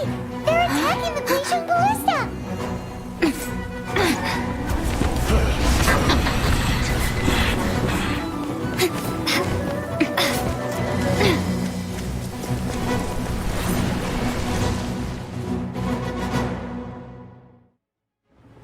The 3 Adepti are manning the Guizhong Ballista.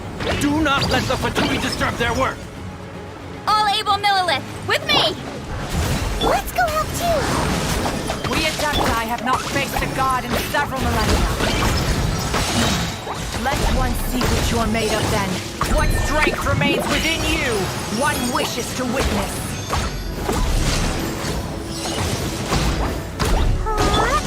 Shadows of fate! Fate is upon you! This should be fun.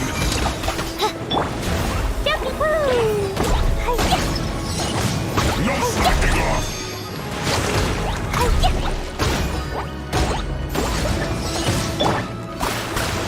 Not breaking a Let me sweat. stop! Oz, reveal thyself! It isn't time for a break yet. Right, dude?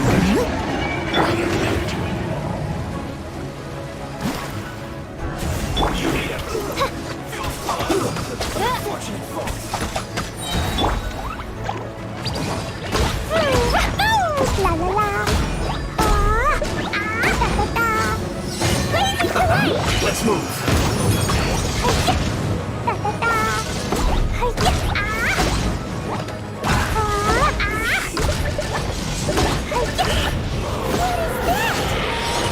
That is Osial's divine power. I am very familiar. Be careful not to get hit.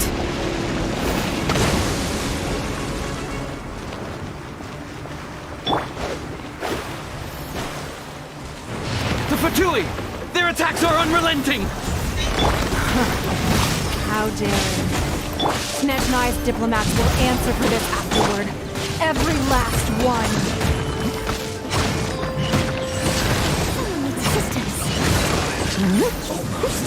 Time to fulfill my duty. Isn't time for a break yet. The ancient guard's attacking again! There are so many Fatui too! We can't look! Were you about to say we can't hold them, children?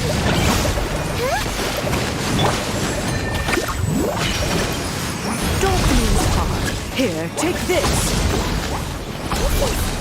Depth of energy! That light from your body, it's like the time in Julian Cars! Whoa! It's Madam King's shockwave! This granny's really strong!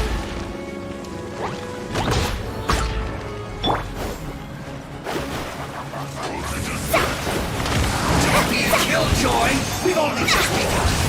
Decided by destiny! As Killjoy, Fräulein. This should be fun! My work! Shadows of fate!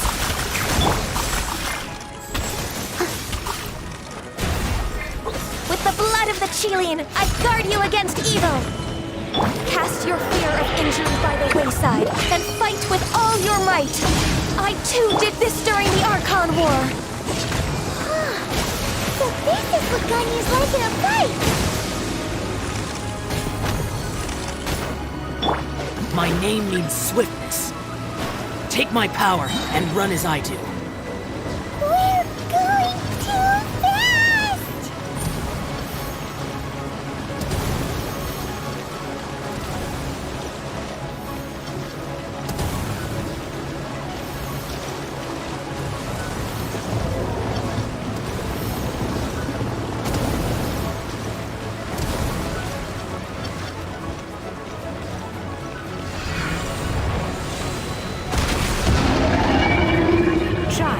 You are strong in body and spirit. Perhaps you can withstand 3 forms of adeptal energy at once. This will hurt a little. Please bear with us. Once you've adapted, try to use them in battle.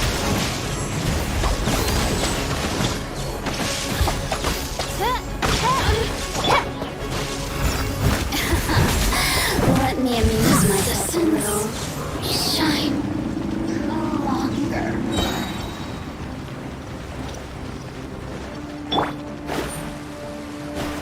Written in the stars are here. As you wish, Lady Fräulein.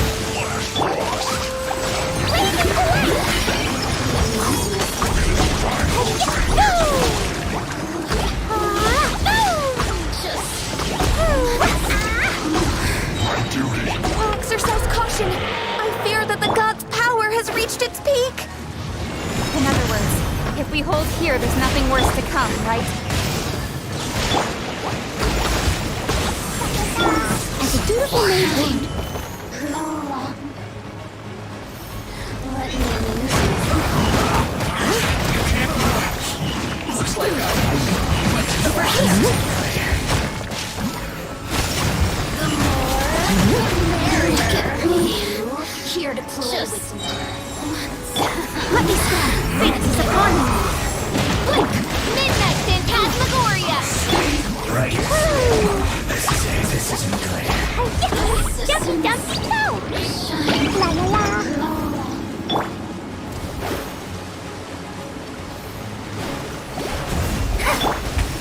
Over here! My royal It's time for our to try to fulfill my duty. The Fatoy's numbers are thinning! Fight on, comrades! Once we finish this lot off, the Adepti will be able to deal with the god in peace.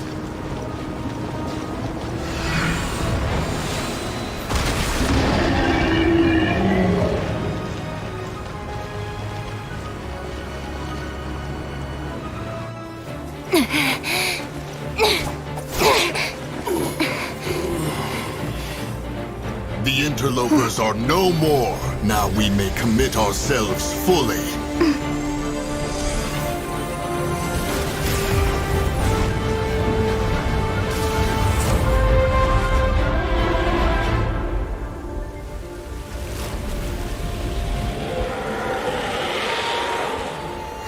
It's working! We just need to keep this up!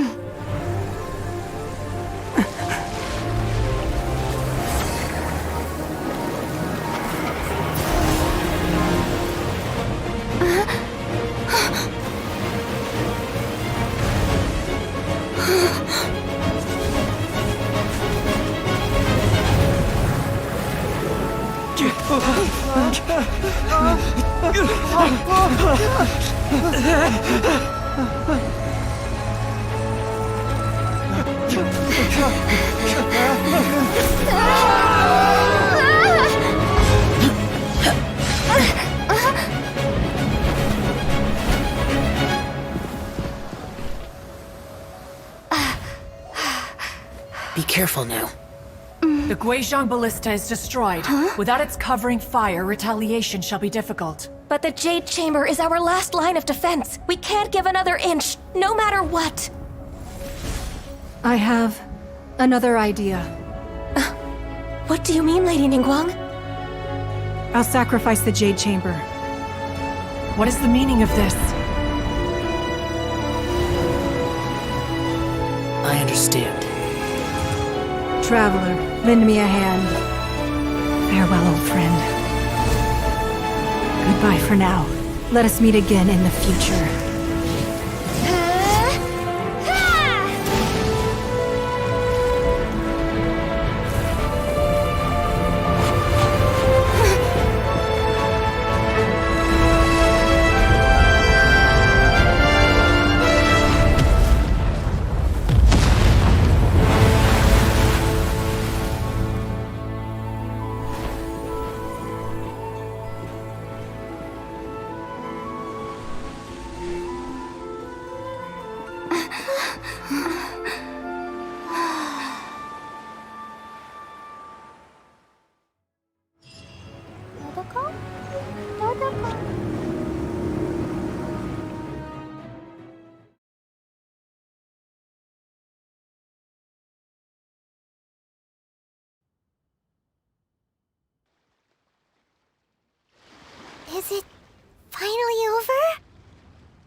The ominous aura of that monster has indeed begun to fade. The effects of the Sigil of Permission last but a short time. It will be some time before the Overlord of the Vortex can make any waves again. We are indebted to you for your assistance. If the Adepti hadn't happened to be here, the future of Liyue Harbor would surely have been in great jeopardy. Save your flattery. We didn't just happen to be here. Surely you won't pretend to have forgotten the reason for which we came. Come now. There's no need for such harsh words, Cloud Retainer. I've heard that when Ningguang began learning to do business, she had already started setting aside part of her then limited income in preparation for building the Jade Chamber. At first, it was only the size of a small room, but with continued expansion, it has become the palace that lies before you now. It is a testament to Ningguang's entire life, both as a businesswoman and as the backbone of the Liyue Qixing. Seeing the Jade Chamber destroyed in the defense of Liyue means much to her. To me, such cooperation and sacrifice deserves at least some recognition, don't you agree? Well, I was really hoping you would say that such sacrifice could at least be used as some leverage in our negotiations. Thank you all for hearing me out. We know very well why the Adepti came here today. But please forgive us. We cannot yield to your wishes. Oh? 3,700 years.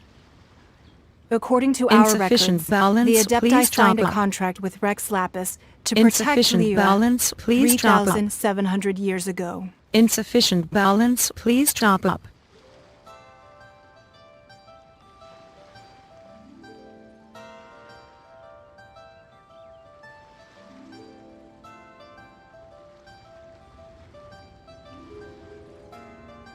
Even to this very day, Liyue and its lands have stood the test of time, immovable as stone, just as it was thousands of years before.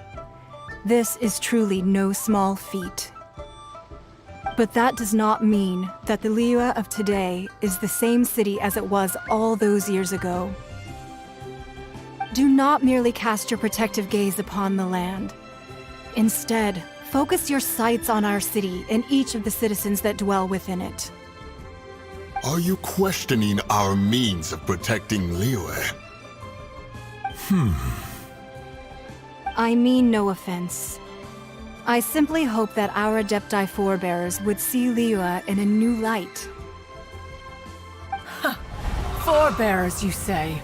One doubts you would be fit to be part of such a lineage. This morning, Rex Lapis appeared to me in a dream. What? In the dream, I yearned to tell him that we Qixing, though mortal, are equally bound to the contract. Each passing generation of the Qixing leaves many things of value to be inherited by the next generation. I also thought to tell him how the past generations of Qixing had strove under his rule to survive in our mortal world, establishing a network of contracts which has since come to be known as trade. But I dared not speak. I could only gaze at him in silence until the moment I awoke. Oh, Ningguang. Yet another perspective. What are you trying to say, Outlander?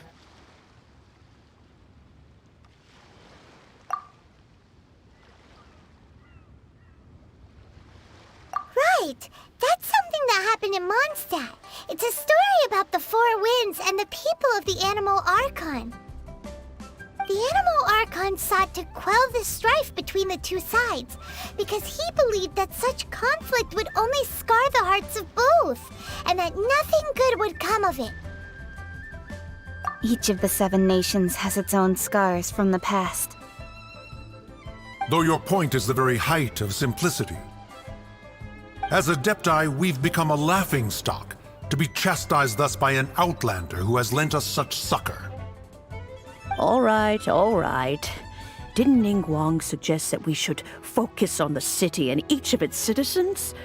I know I already have, so why not see for yourselves? I apologize for appearing in full armor. I am afraid I cannot show the proper courtesies. And who are you?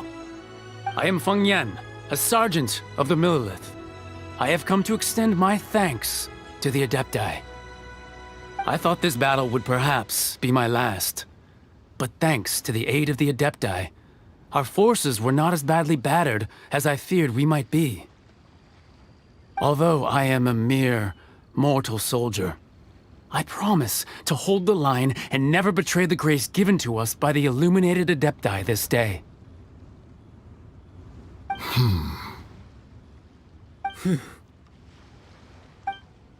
Huh? Why does everyone look so down? Didn't we just beat that big monster? Weren't you frightened, dear? It was quite the predicament. I wasn't afraid. All the strong Millelith guards were there, and those powerful heroes with their visions were there. Everyone was there. When danger is near, everyone always protects me. And the rest of the time, they make fun toys and tasty snacks and loads of things that make the harbor so pretty.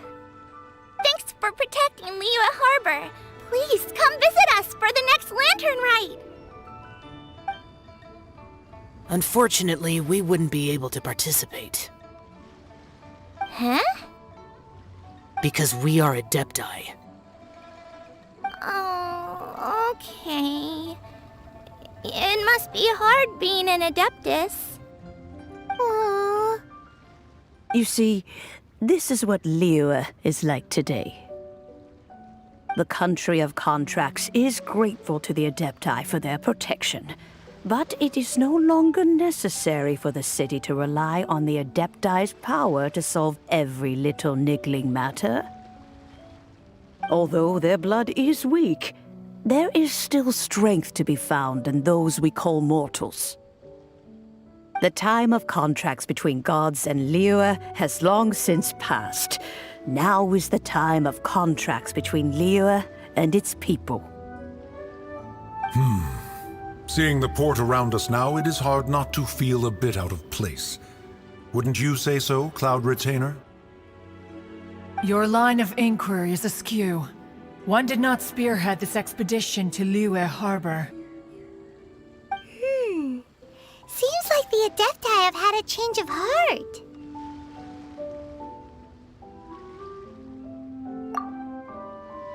Let us return now. Eager to leave, conqueror of demons. Yes, one understands what the Conqueror of Demons means. The city of Liyue has changed much after our long separation. One fears that by the time one finally grasps the new contracts of Liyue, you humans would have once again changed the place beyond recognition. Fair enough. Away we shall, and return whence we came.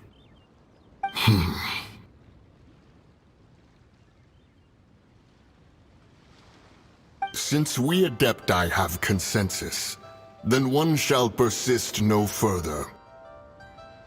But how will we ensure that the Liyue Qixing will not simply exploit their power once we depart?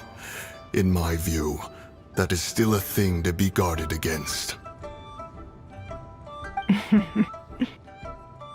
All right, Mooncarver, you needn't worry. It seems to me that this right of supervision is best left to the people of Liyue. Looks like the conflict between humans and Adepti was avoided. All's well that ends well, huh? Oh, right! It's nice that we've got peace and all, but we're forgetting one thing. Child wanted to unleash the god so he could lure Rex Lapis out. But we were able to handle the Overlord of the Vortex on our own, so Rex Lapis never showed up. Oh, and speaking of that, don't we still need need to get to the bottom of that Archon's death, too?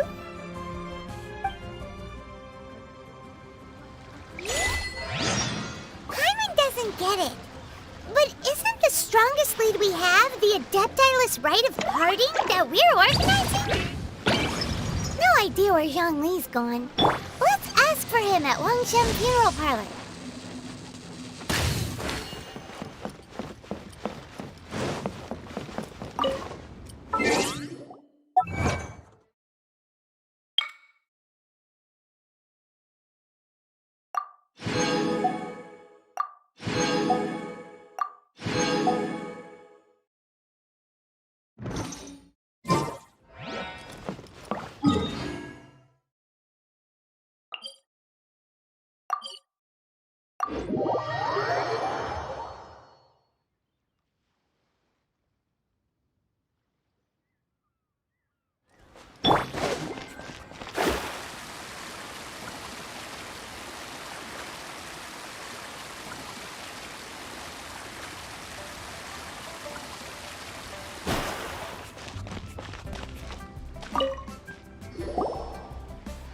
Is there anything I can do for you two?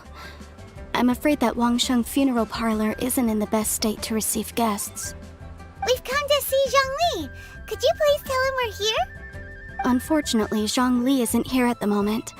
It seems he went to Northland Bank. Doesn't the Northland Bank belong to the Fatui? Last time we saw Zhongli was before we went to the Golden House.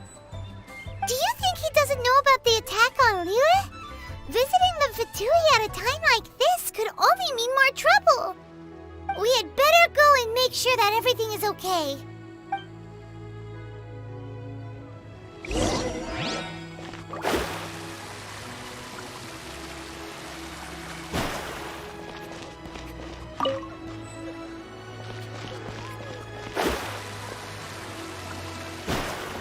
Jewelry's out of stock, but we have some new.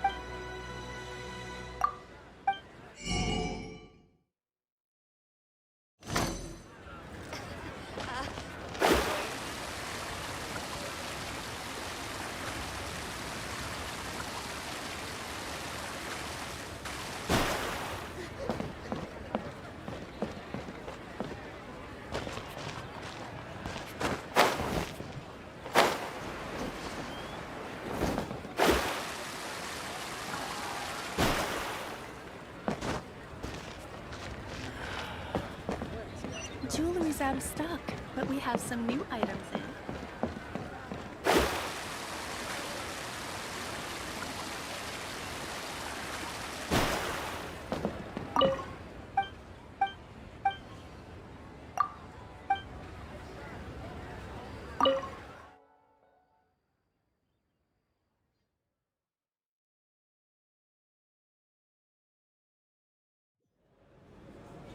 You call this cooperation between Harbingers? Cooperation involves communication, you know. Don't take it to heart, child. Besides, aren't you happy that you got to skip the formalities and bring chaos to the land?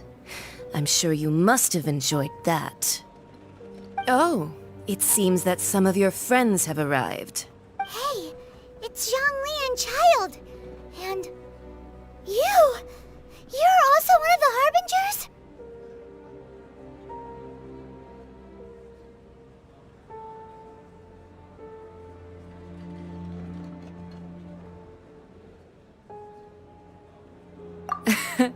It's you two. I believe we've met once before. In the city of Bards, was it? I'm glad you still remember my name. Ah, right. I imagine that it must have been rather hard to forget watching helplessly as something precious was snatched away from your friend.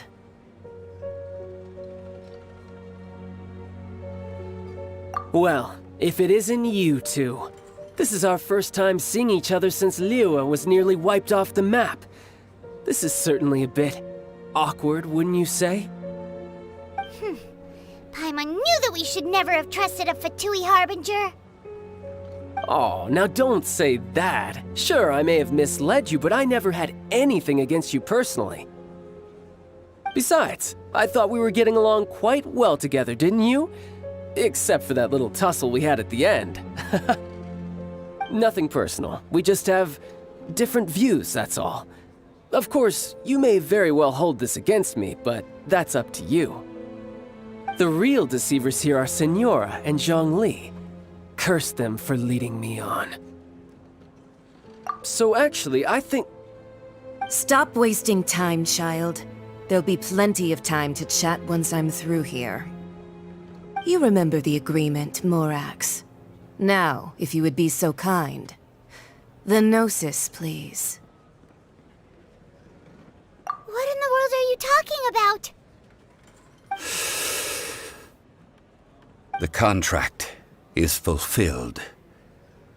That which thou seeketh is now bestowed unto thee. For my promise is solid as stone.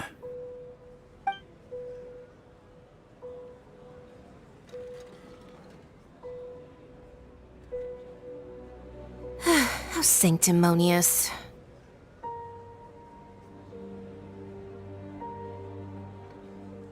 What? So you're the Lord of Chio? No, wait! That's an exciting twist and all, but why give the Gnosis to the Fatui?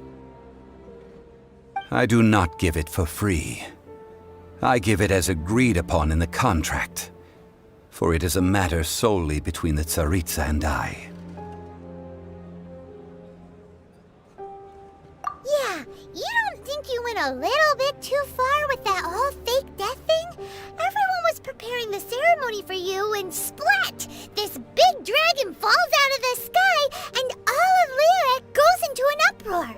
Talk about a disaster. Gathering all the forces that had been bubbling behind the scenes, and then stirring them together in a pot that was bound to boil over. That's what he wanted to see, am I right?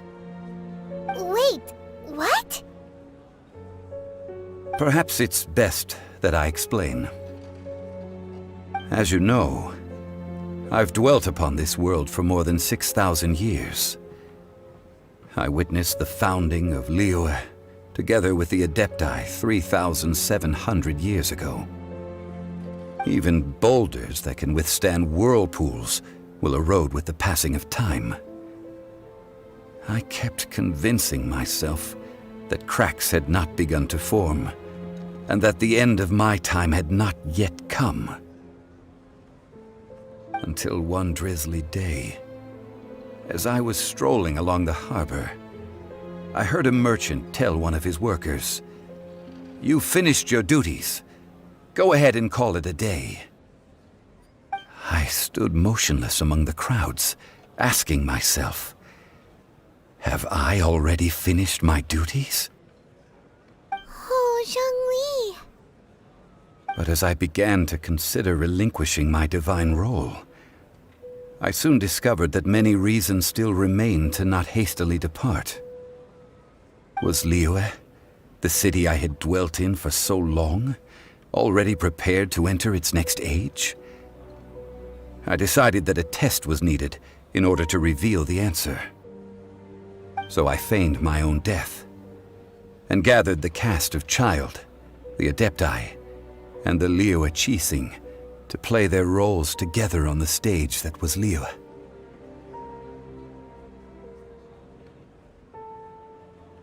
Indeed I was. The Gnosis, which I had kept for so many years, suddenly seemed to have lost its meaning. That's right, which is why I continued to safeguard the Gnosis until now.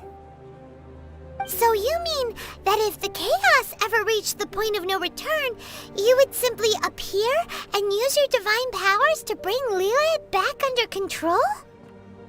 Of course, and it would have been all too easy for him too. Just as a child quickly matures after losing their parents, so has Liyue matured when faced with the death of its deity. I was pleasantly surprised with the finale of the show that you all put on. Why, you even deserved an encore. The Adepti deserve the greatest applause, considering their years of seclusion. They hardly recognized the city, Yet faced with such a crisis, they exerted the greatest amount of restraint. Not only did they manage to cooperate with the Qixing, but in the end, they even tried to understand the heart of the people. And hats off to the emissary dispatched by the Cryo-Archon to fulfill our contract, Signora. She managed to keep everything she knew in strict confidence, far from the eavesdropping ears of her colleague child, just as I had requested.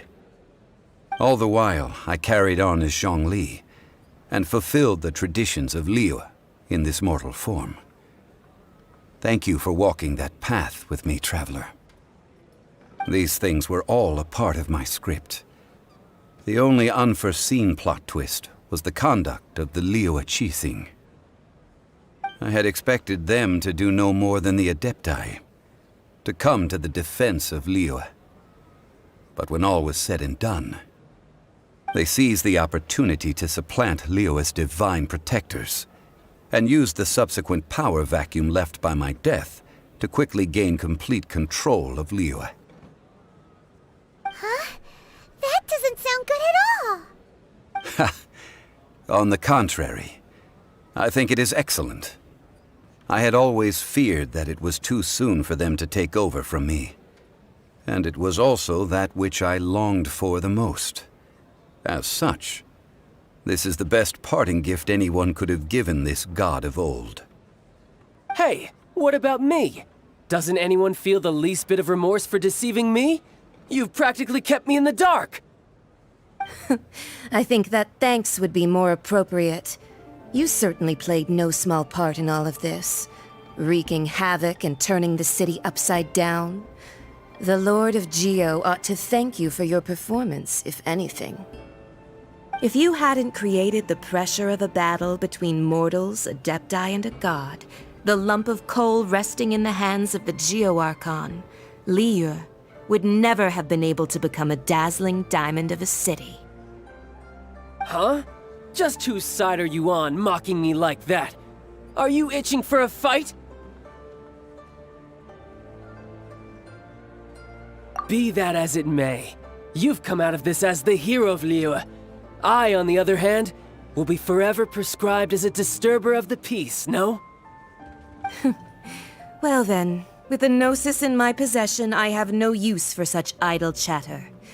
We should return to Zapoljarny Palace and seek an audience with Her Majesty, the Tsaritsa. Come, child. Fine. I'll meet you there later. I'm not sharing a boat with the likes of you. Do as you wish.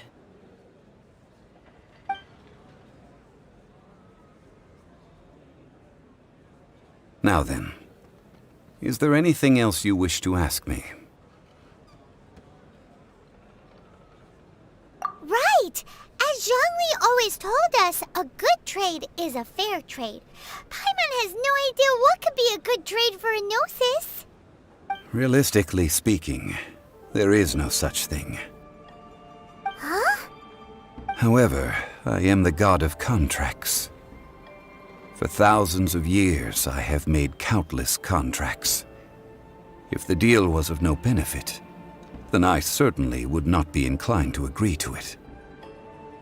My agreement with the Cryo-Archon will be the last of my contracts as the Geo-Archon. My contract to end all contracts. As for the bargaining chip that the Tsaritsa used to balance the scales, uncover that answer for yourself in your future journeys.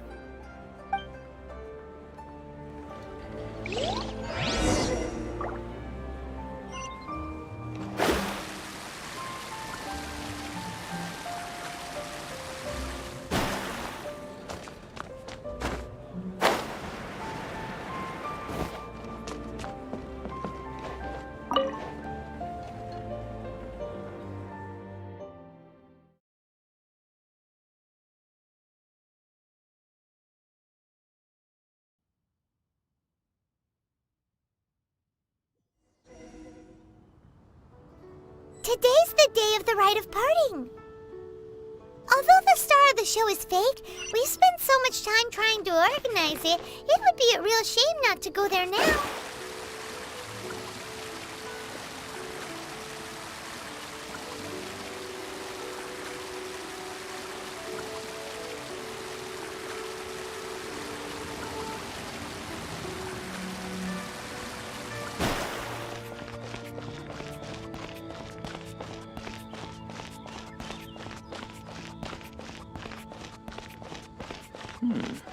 This is a peaceful neighborhood.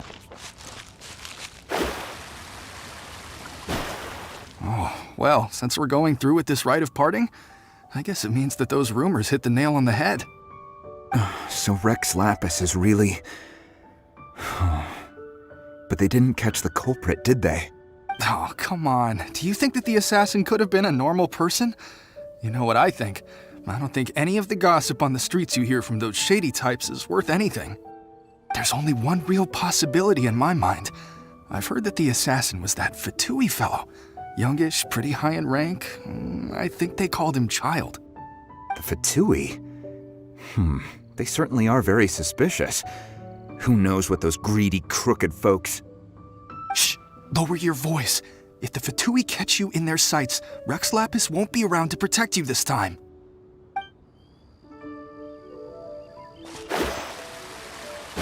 You know that god from the ocean couldn't have just shown up out of nowhere. I mean, it's been 2,000 years since Rex Lapis subdued it. Yes, and to think that this happened right on the heels of the incident with Rex Lapis, too. Say, do you think the person who assassinated our lord and released that evil god might have been one and the same? Now that you mention it, that's very possible. Yes, it's very possible indeed. I mean, it all fits together. That person must have colluded with the evil god to harm Rex Lapis. Oh, that wicked, black-hearted scoundrel. Still, what sort of supernatural prowess must this person possess to be able to do such things? I have never heard of such a person in all my years. Ah, forget it. Guessing's no use to us. Look, the Millilith over there looks like he's about to make an announcement. Let's hear what the Ministry of Civil Affairs has to say first.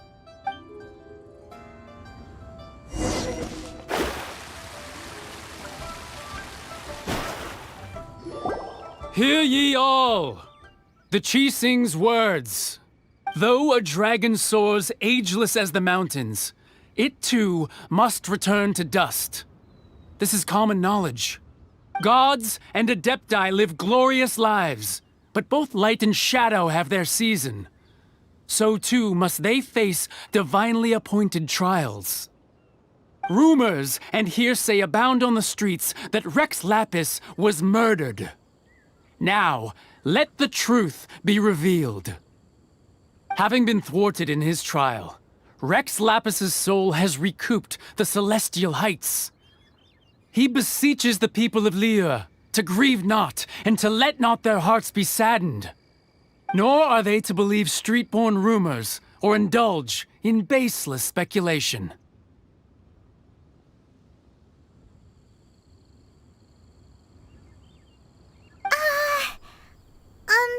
Paimon needs a translation on what the Chising's announcement said.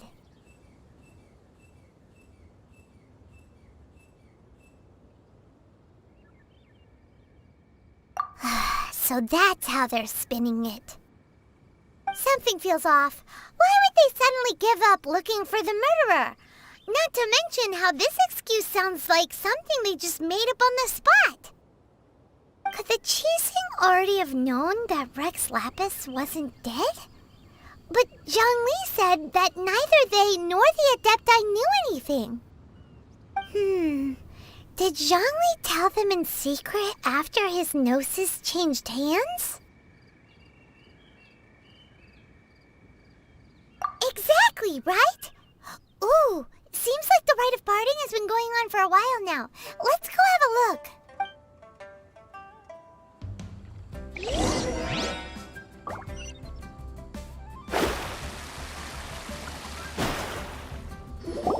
Look, it's Ningguang and Keqing. Are they saying something? Are their speeches over? As said previously, Rex Lapis's soul returning to the heavens is the end of the contract. And it is also the end of an era. 3,700 years of contracts burnt and reduced to ash. We, the people of Liyue, were indeed prosperous. But blinded by our prosperity, we forgot that time can be pitiless. The long, unending dream of our Archon walking among us.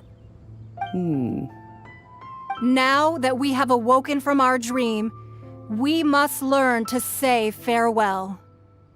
Will you stand with us as we re-establish our contracts? As we build a new age of prosperity? So concludes the words of Her Eminence the Tianquan. Does Her Eminence the Yuheng have anything to add? Huh?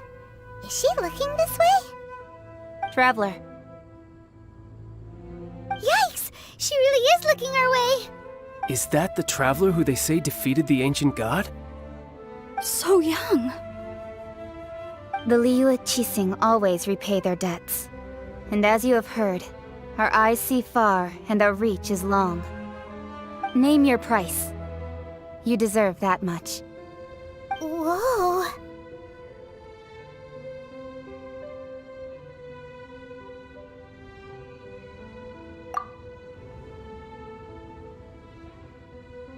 Well, could you help me put up some missing person posters?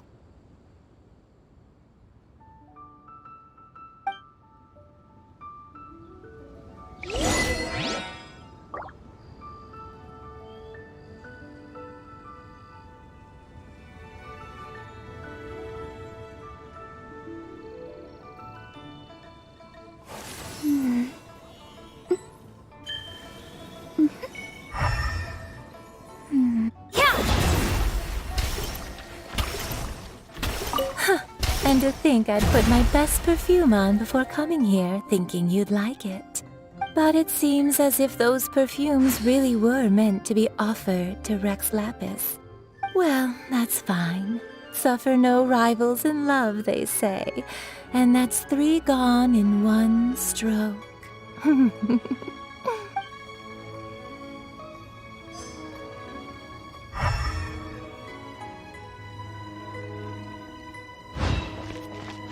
Ah, Rex Lapis. Oh, Rex Lapis.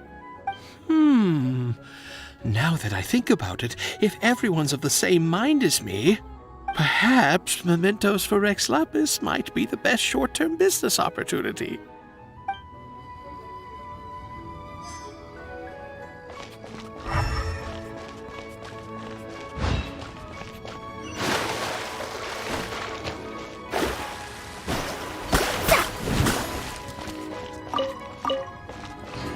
Oh. Why are you hanging back here? Don't you want to get closer to the action? You went through a lot to organize this, right?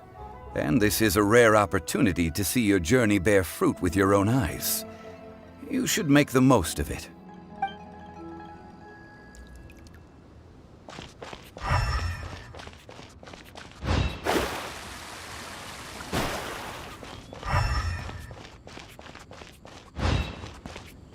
The cleanup of the premises, managing the crowds as they exit, making an account of the rite? There's much that remains to be done.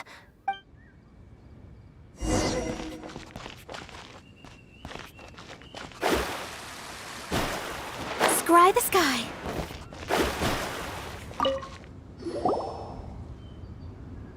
Hey, Zhongli!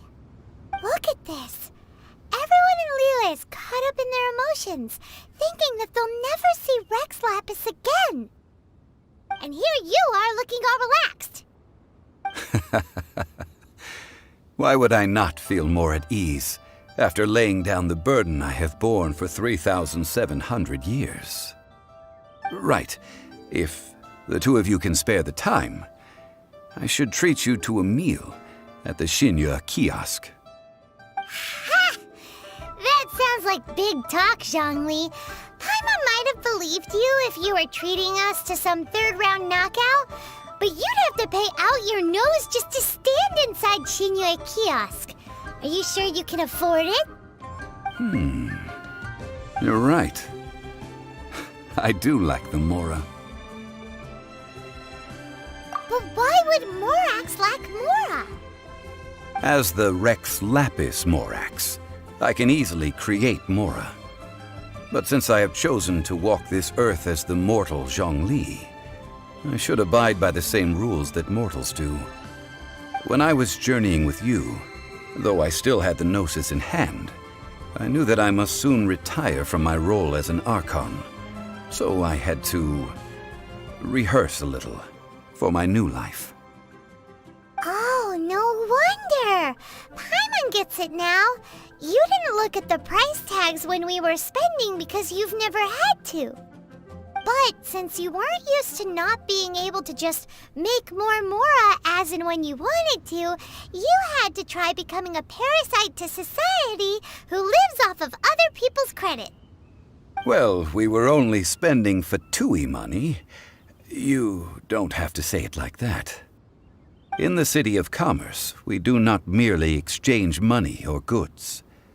We also exchange knowledge, memories, and foresight, as well as positions, roles, and lives.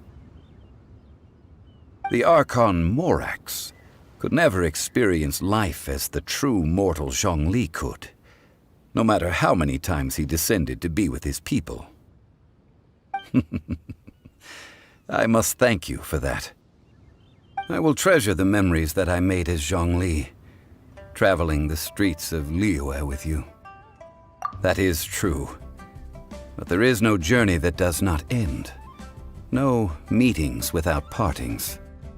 Paimon thinks that we should make a move and continue our search for the Seven. I fear that continuing your journey may be difficult.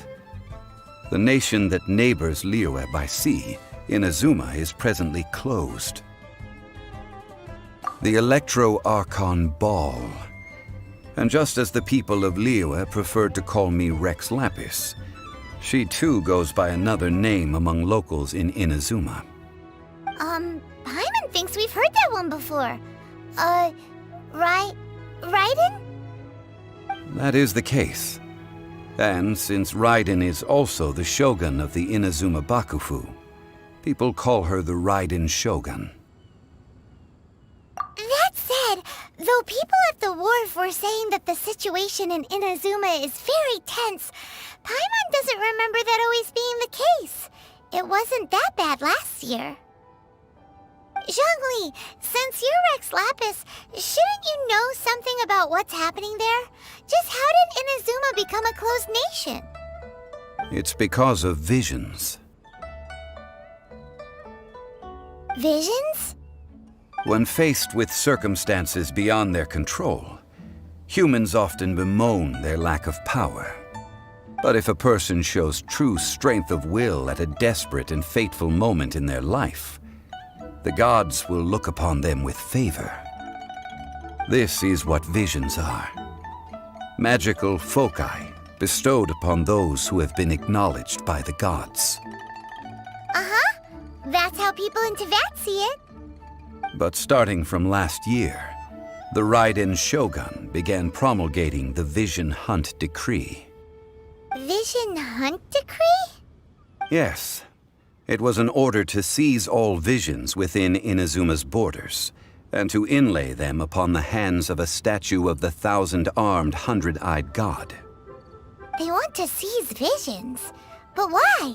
Aren't visions blessings from the gods? I should think that in the Raiden Shogun's eyes, it is precisely because they are divine blessings that they should be under the sole dominion of divinity. Whoa, that's harsh. The Animo Archon is the god of freedom, and the Geo Archon is the god of contracts. For her part, the Raiden Shogun is the god of eternity. It seems as though she has finally decided to eliminate any unstable elements that could pose a threat to her eternal realm. The fact that even I, the oldest of the seven, have now passed away, will only strengthen her resolve to pursue eternity. Knowing her, she must have again quoted that adage she is most fond of when proclaiming that decree to her people. 7 ideals for 7 gods, and of these, eternity is nearest unto heaven. All right then. Was there anything else you wish to know? Yeah, about that. Before the Qixing made their announcement, we listened to a lot of people talking on the way. Most of them put the blame for everything on Child.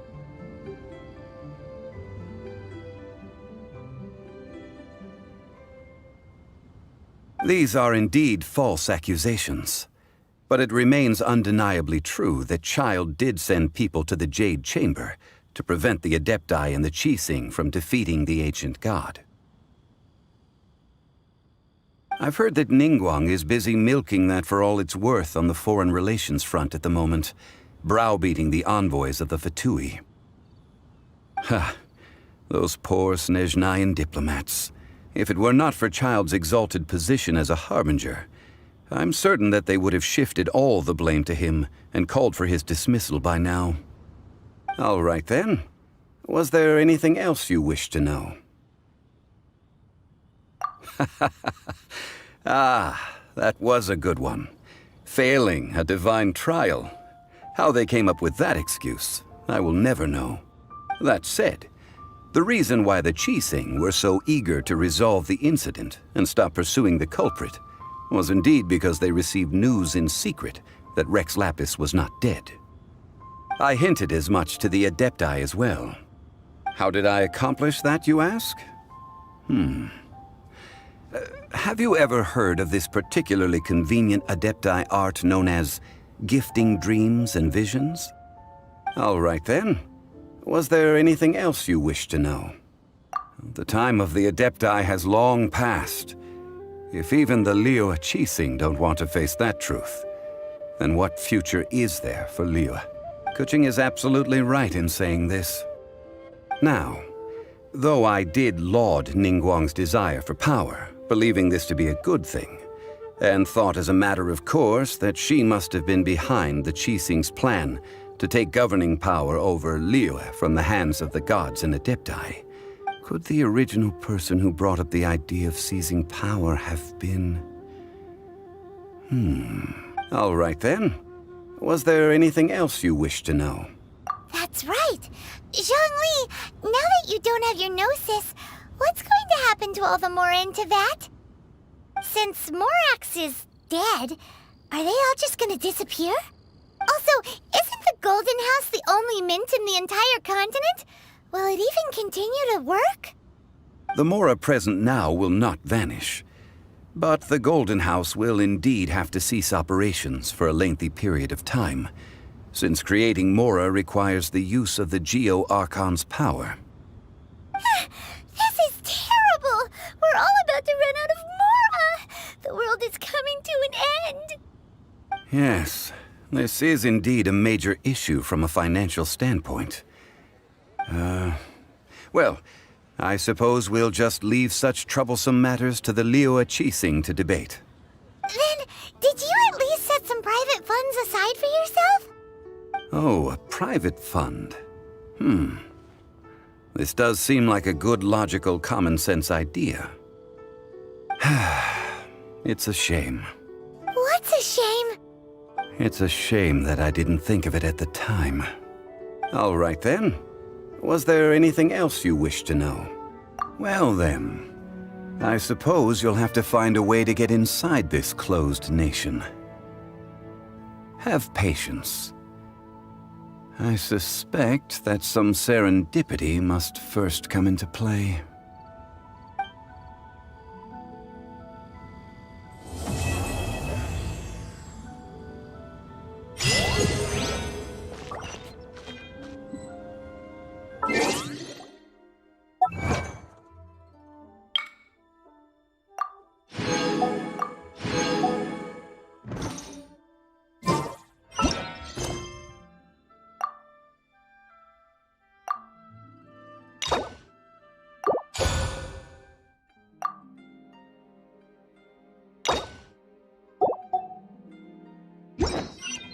Fate is called as such, for it cannot be changed, nor can it be reversed. It can only but be accepted.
Divination is about precisely foretelling one's written destiny. Over-embellishing that fate only leads to misconception.